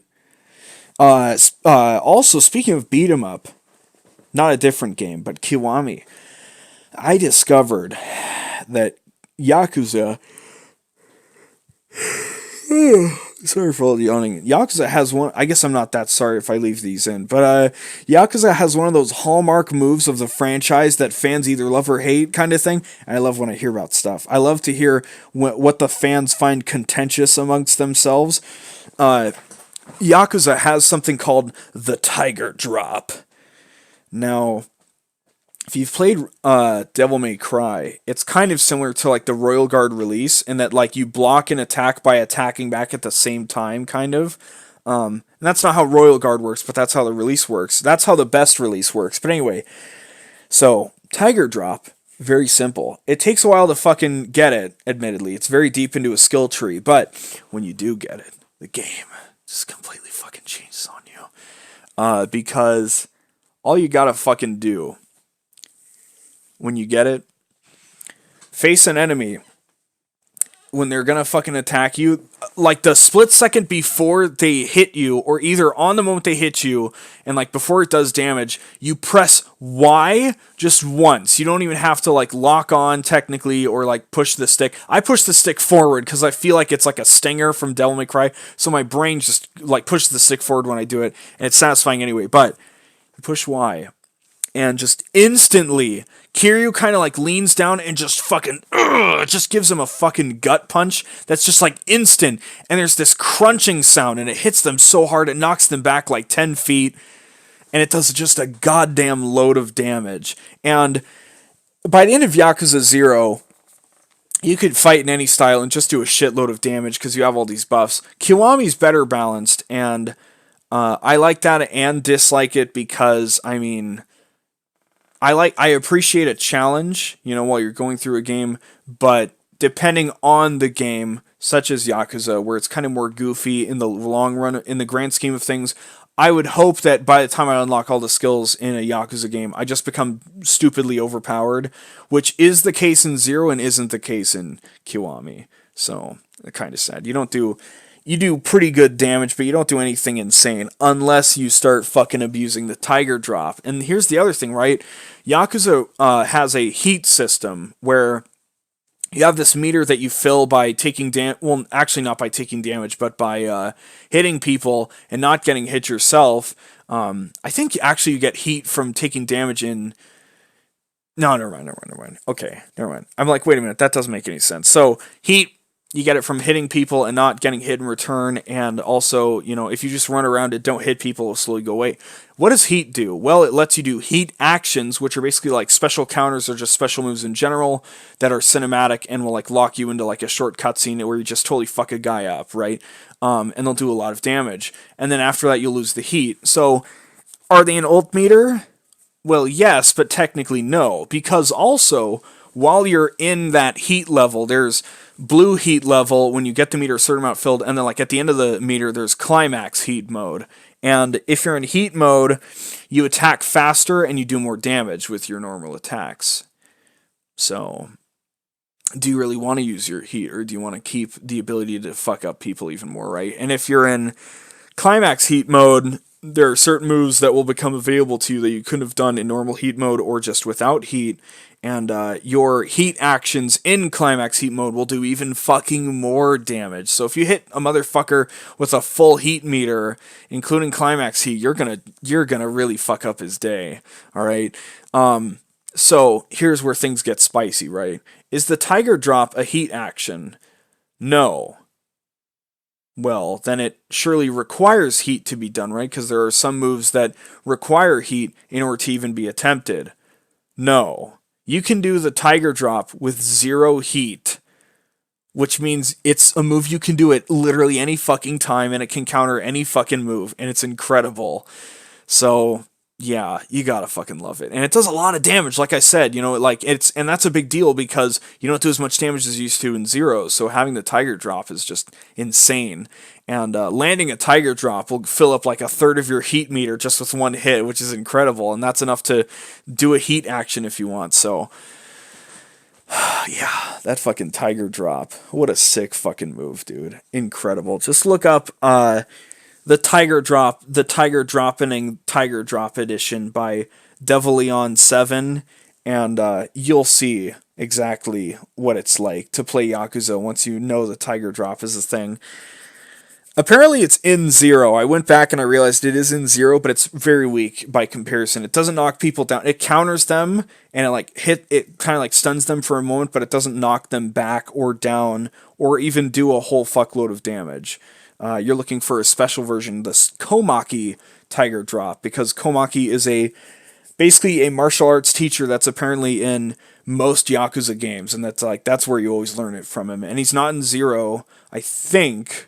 Either way, you don't learn the Komaki Tiger Drop in Zero, you learn the normal Tiger Drop, which is not very exciting by comparison. So, yeah.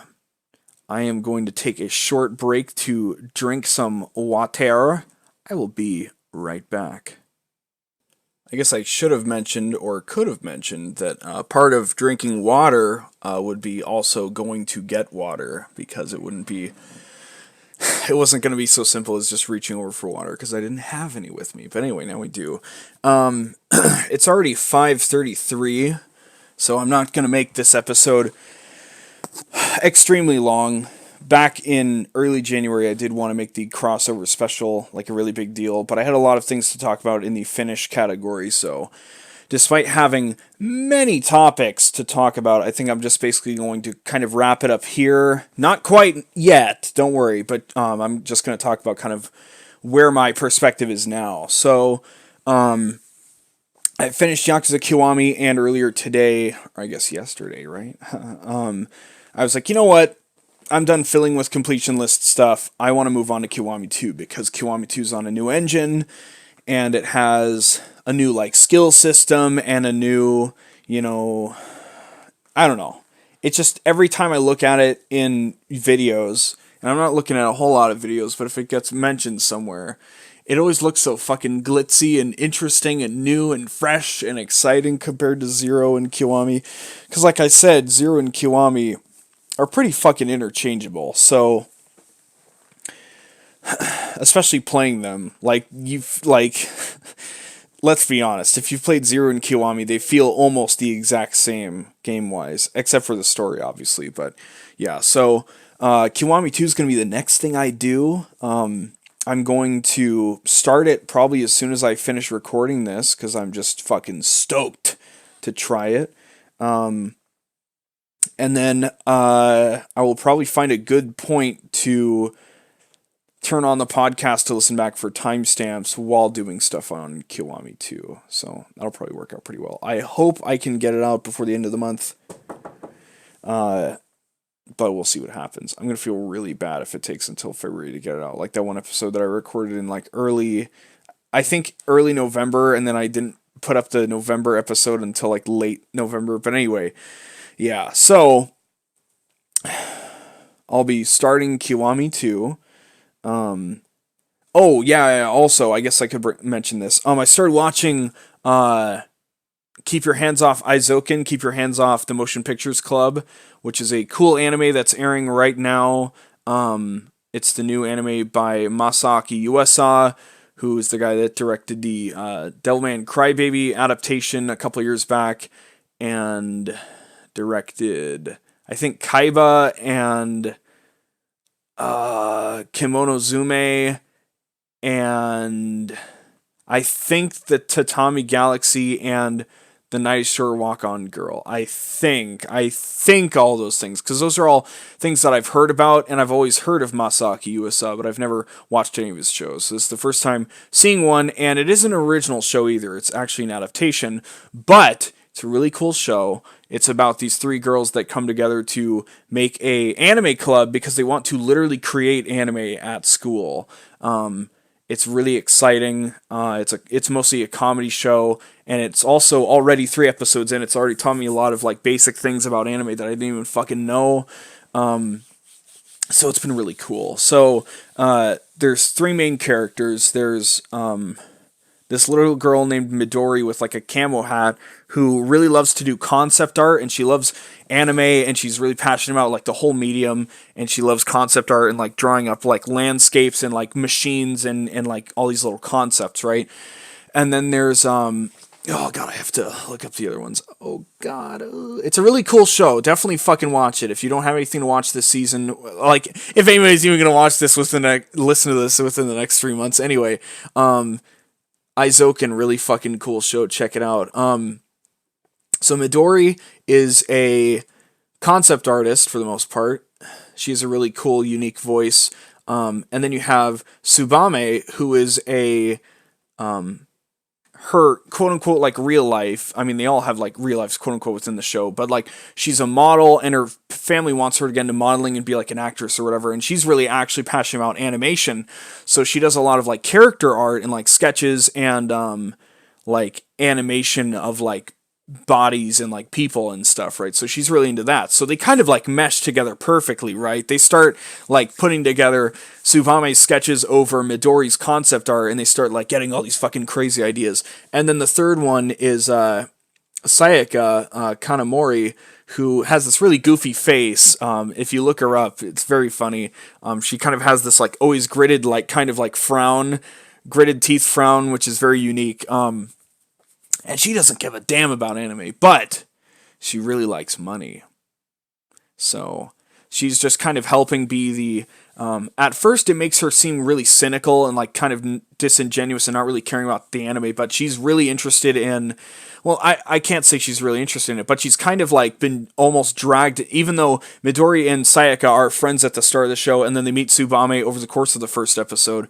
Kanamori kind of gets dragged into kind of like being their production manager almost, and kind of like while Midori and Tsubame will be up in the clouds being like, oh my god, we can do this, oh, we can do this,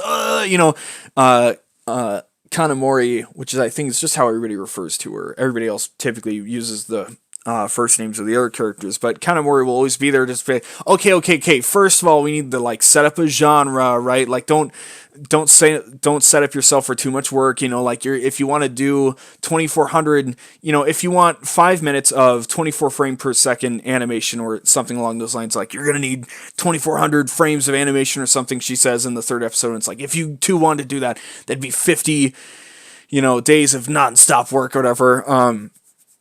But yeah, it's really cool. I think it's fucking sick. It's really exciting to see young people just get fired up about things they want to do, right? So it's been a very inspiring and exciting show to watch, and it's very funny. It has an absolutely fucking banger op and a really good ed. So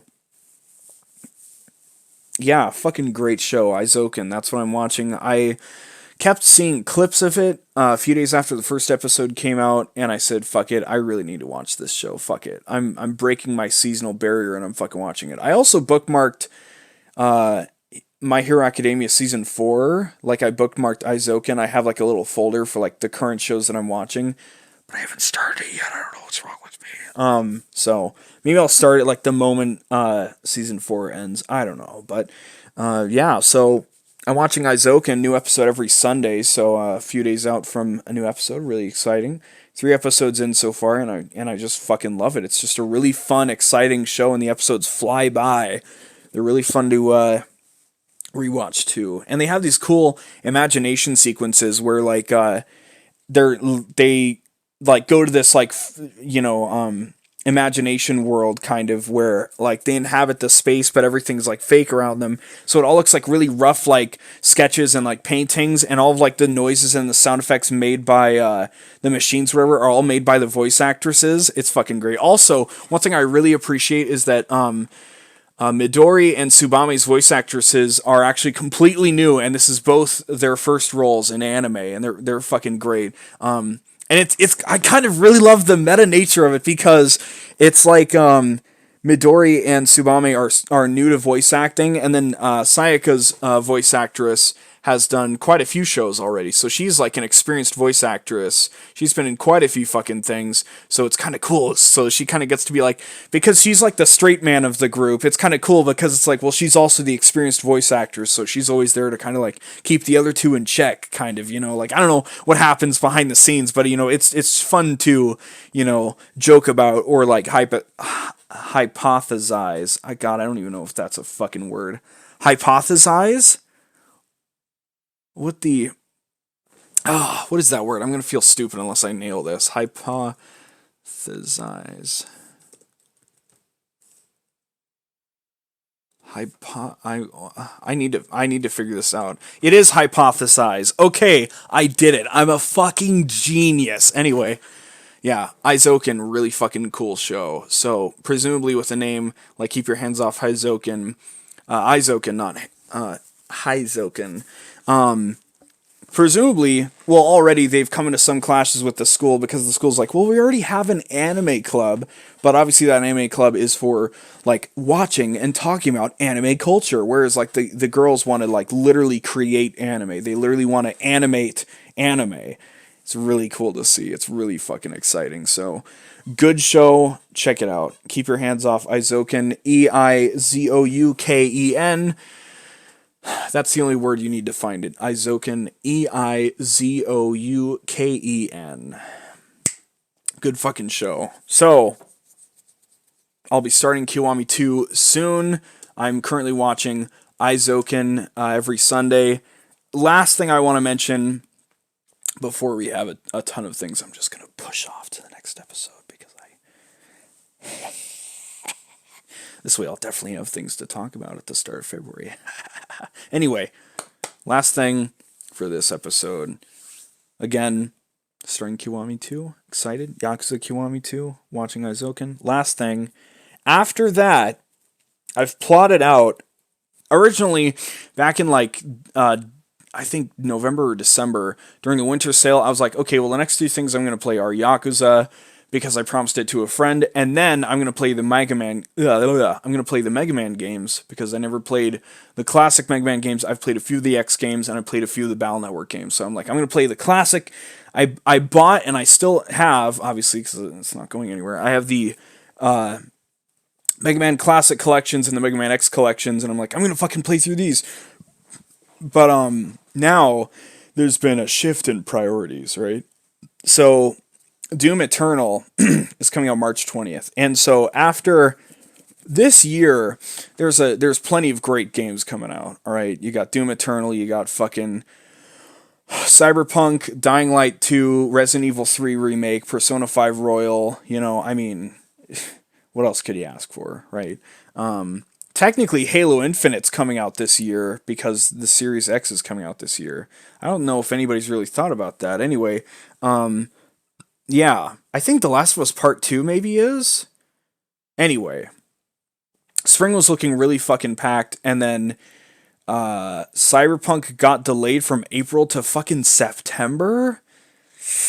I hope it's playable on next gen consoles, because like that's gonna be painful otherwise. Don't pull a fucking GTA 5. I looked it up yesterday and I was very confused to relearn that GTA 5 came out like 5 days before the Xbox One did. Like, why didn't you just God? And then they waited like a year to release the next gen version. Anyway, what am I even bringing all this up for? Right. So, the two games I actually cared the most about and I wanted to play on launch day were Doom Eternal and Cyberpunk 2077. Now, Cyberpunk's been pushed back super fucking far, so I don't have to worry about it.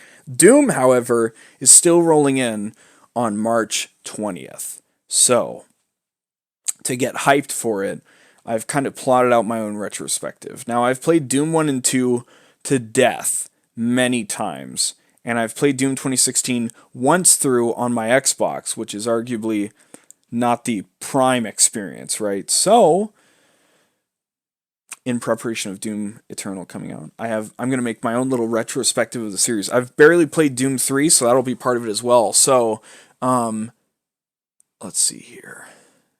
Where is this list?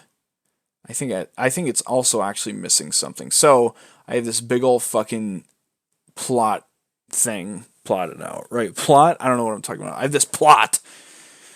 Let's just say that. So, I'm going to play in order. Here's the plan. Doom 1, Sigil. Doom 2, No Rest for the Living, Master Levels, TNT Evolution, Plutonia, Doom 3, Resurrection of Evil, The Lost Mission, and then Doom 2016. That's 11 pieces of Doom content. All of the officially released like maps and levels and shit. Except for Doom 64. That's the missing piece that I forgot to add in somewhere. So, that's what we're gonna fucking do, you know? Oh, I got really fucking spooked because I looked down at my my quick bar on the bottom right of my desktop, and I didn't see my microphone there anymore, and I'm like, oh my god, am I not recording again? Jesus fucking Christ.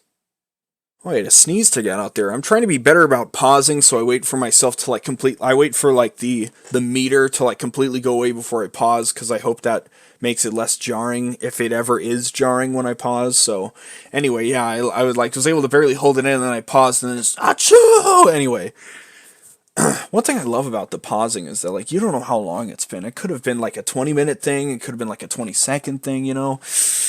You'll never know unless I'm like, well, actually it's 7 o'clock now, guys, and it was 5:30, you know, fucking 10 minutes ago. Anyway, who knows what time it is now. So, yeah, I'm really looking forward to playing Kiwami 2. I'm going to play through the story and do all of the reasonable completion list stuff. Come back for all of that later. And then I'm just really fucking stoked. I have to say I'm really, really, really stoked to replay Doom 2016. Because I haven't owned it on PC up until the winter sale. One of my friends got it for me for Christmas.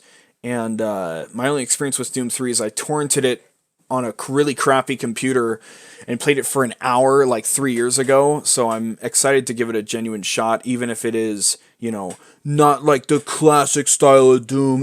You know, I mean, Dark Souls 2 to me is proof that like, well, the community can have a distinct opinion about a game, but I can still like it, you know. So that's why I had to play Devil May Cry 2 when I was going through all the games. And, you know, I had to give my own opinion that it's like, okay, you know, actually, yeah, you can skip Devil May Cry 2. Just don't fucking play Devil May Cry 2, all right? You're going to be fine if you skip it, all right? Because, I mean, also, not only is it bad, but you don't want to, like, I would not want anybody to be demotivated by like playing 2, that they're like, wow, these games are going downhill. I really don't want to play 3 because 3 is the best one, you know, until 5 came out.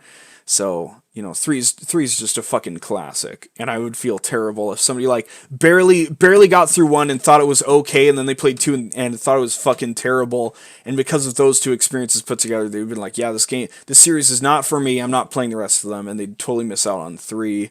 And then, 4 is going to test their faith again, and then they'll play 5, and everything will be okay. If you go through all 4 games and then you play 5, everything will be okay. You're going to have a fucking blast. You're going to have a great goddamn time. 5 is such a good fucking game. Anyway, I'm getting ahead of myself. I'm really looking forward to Doom Eternal. And, yeah. Also, AGDQ 2020 happened earlier this month, and I'm trying to compile a watch list of runs that I want to watch so I can make a post about it on my Discord like I did last year for SGDQ, but that's kind of going along weirdly because I also need to catch up on my YouTube watch later, but it's a process, so yeah. It's cool. It's hunky-dory. It's fucking gnarly and sick and sweet. Life is pretty good right now, I have to say. I enjoy, I have the ability, thanks to the modern world, the first world in all its glory,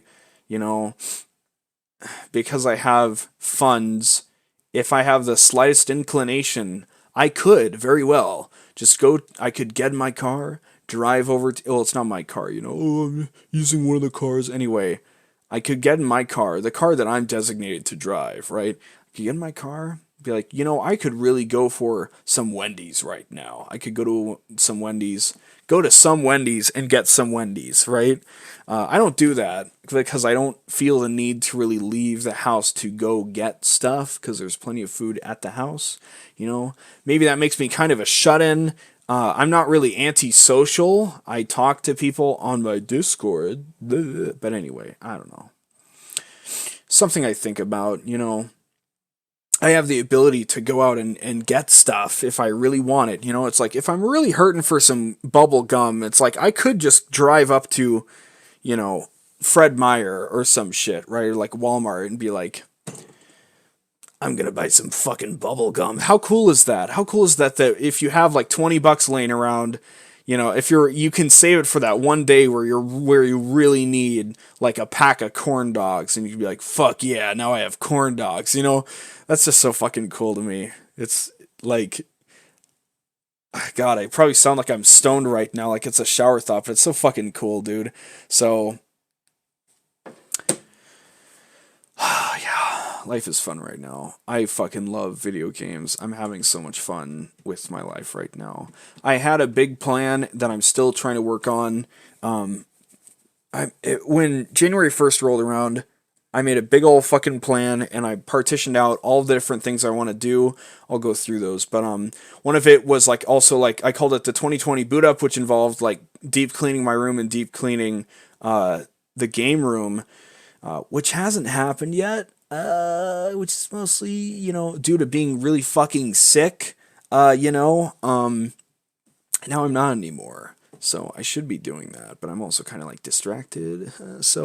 Kiwami 2, if I start it tonight or tomorrow night, I'll have it done by like early February. And, I can play Doom 1 and Doom 2 at least within like one day. I could do it in like one sitting if I really wanted to. Sigil and the other level packs I don't really have much experience with. I know I've played halfway through Sigil, and Sigil is hard as balls, and I know Plutonia and TNT Evolution are fucking hard as balls. I've played levels from them before, like just randomly while playing multiplayer, but I've never like sat down and played them.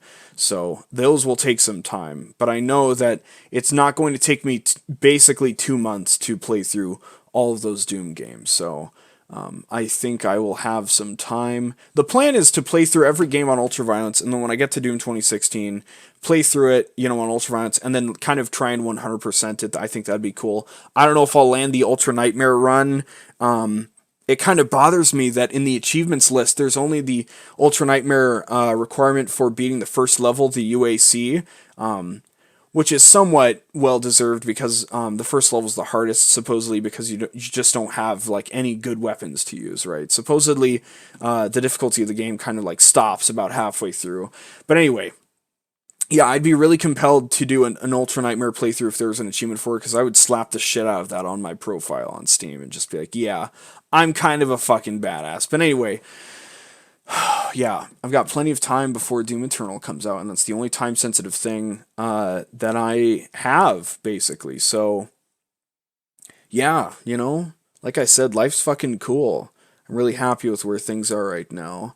and I'm glad to hopefully inspire excitement and confidence in those around me as I go about my day, because that's what I want to do. I want to just be like, yeah, hey, you know what? There's actually a lot of cool shit that's going on all the time. There's also a lot of bad shit, but everybody's aware of the bad shit, but not everybody's aware of all the cool shit, right? So hopefully, I can make people feel better by just being like, hey, by the way, this fucking happened, blah, blah, blah, blah. So, yeah.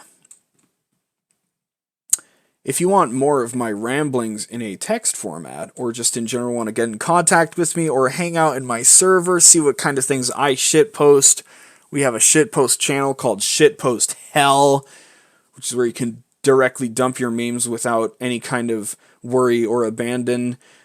Feel free to join the Discord server, linked below. So, yeah. I don't ever link to other things like Twitter or fucking Steam.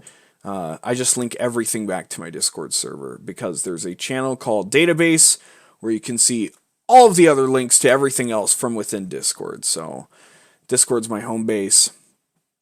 I don't know if I've shilled it too much at this point, but anyway, yeah, join my Discord if you want. Thanks. I'll see you there, or I won't see you there. You can continue to check in every time I upload and leave a dislike. Last episode doesn't have any dislikes yet. So, hey, we're doing a little better. Before we were getting like 2 or 3 dislikes per video. So, I hope that if I ever do get any haters, first of all, I hope I don't get any haters. But if I do, I hope that my self-awareness comes through and that I'm able to win them over in the end, I've just been watching so many videos about people that just fall in internet society and just become just such terrible and abhorrent people. But anyway, that's kind of a dark note. Things are good. Find games that you're really going to fucking love to play and play the shit out of them and don't feel bad about it, and tell all of your friends and family about all the fucking cool things you're doing and playing, because what else is more exciting? Oh, well, at my job today, shut the fuck up, okay? Like, I'm glad you had a good day, but, like, let's talk about, like, oh, I watched this show that really made me think about my place in society and, like, what I'm doing to help other people. And, like, Sangatsu no Lion, like, has this part about, like, if you want to be, it feels good to help people, but if you're not ever, first of all, if you never help people in the first place, no one's going to call on you to help them. And also, if you don't have anything to offer and if you're not strong enough to help people, no one's going to ask you either. So if you want to be helpful to other people in some way, you have to be strong, right? And like, that's really fucking wholesome. Ugh. So watch that show, watch Eizouken, play Yakuza, blah, blah, blah. Fucking XD. Anyway, I've been me, you've been you. Thanks for listening. I'm really sorry this episode is coming out so fucking late, and I hope that it doesn't take very long to come out, but I'm gonna go fucking play some Yakuza Kiwami 2 and have a fucking great time doing it. So I'll see you later. Drink water. It's good for you. Bye bye. Have a good day. Have a good night. Have a good whatever. Have a good life. And I mean that.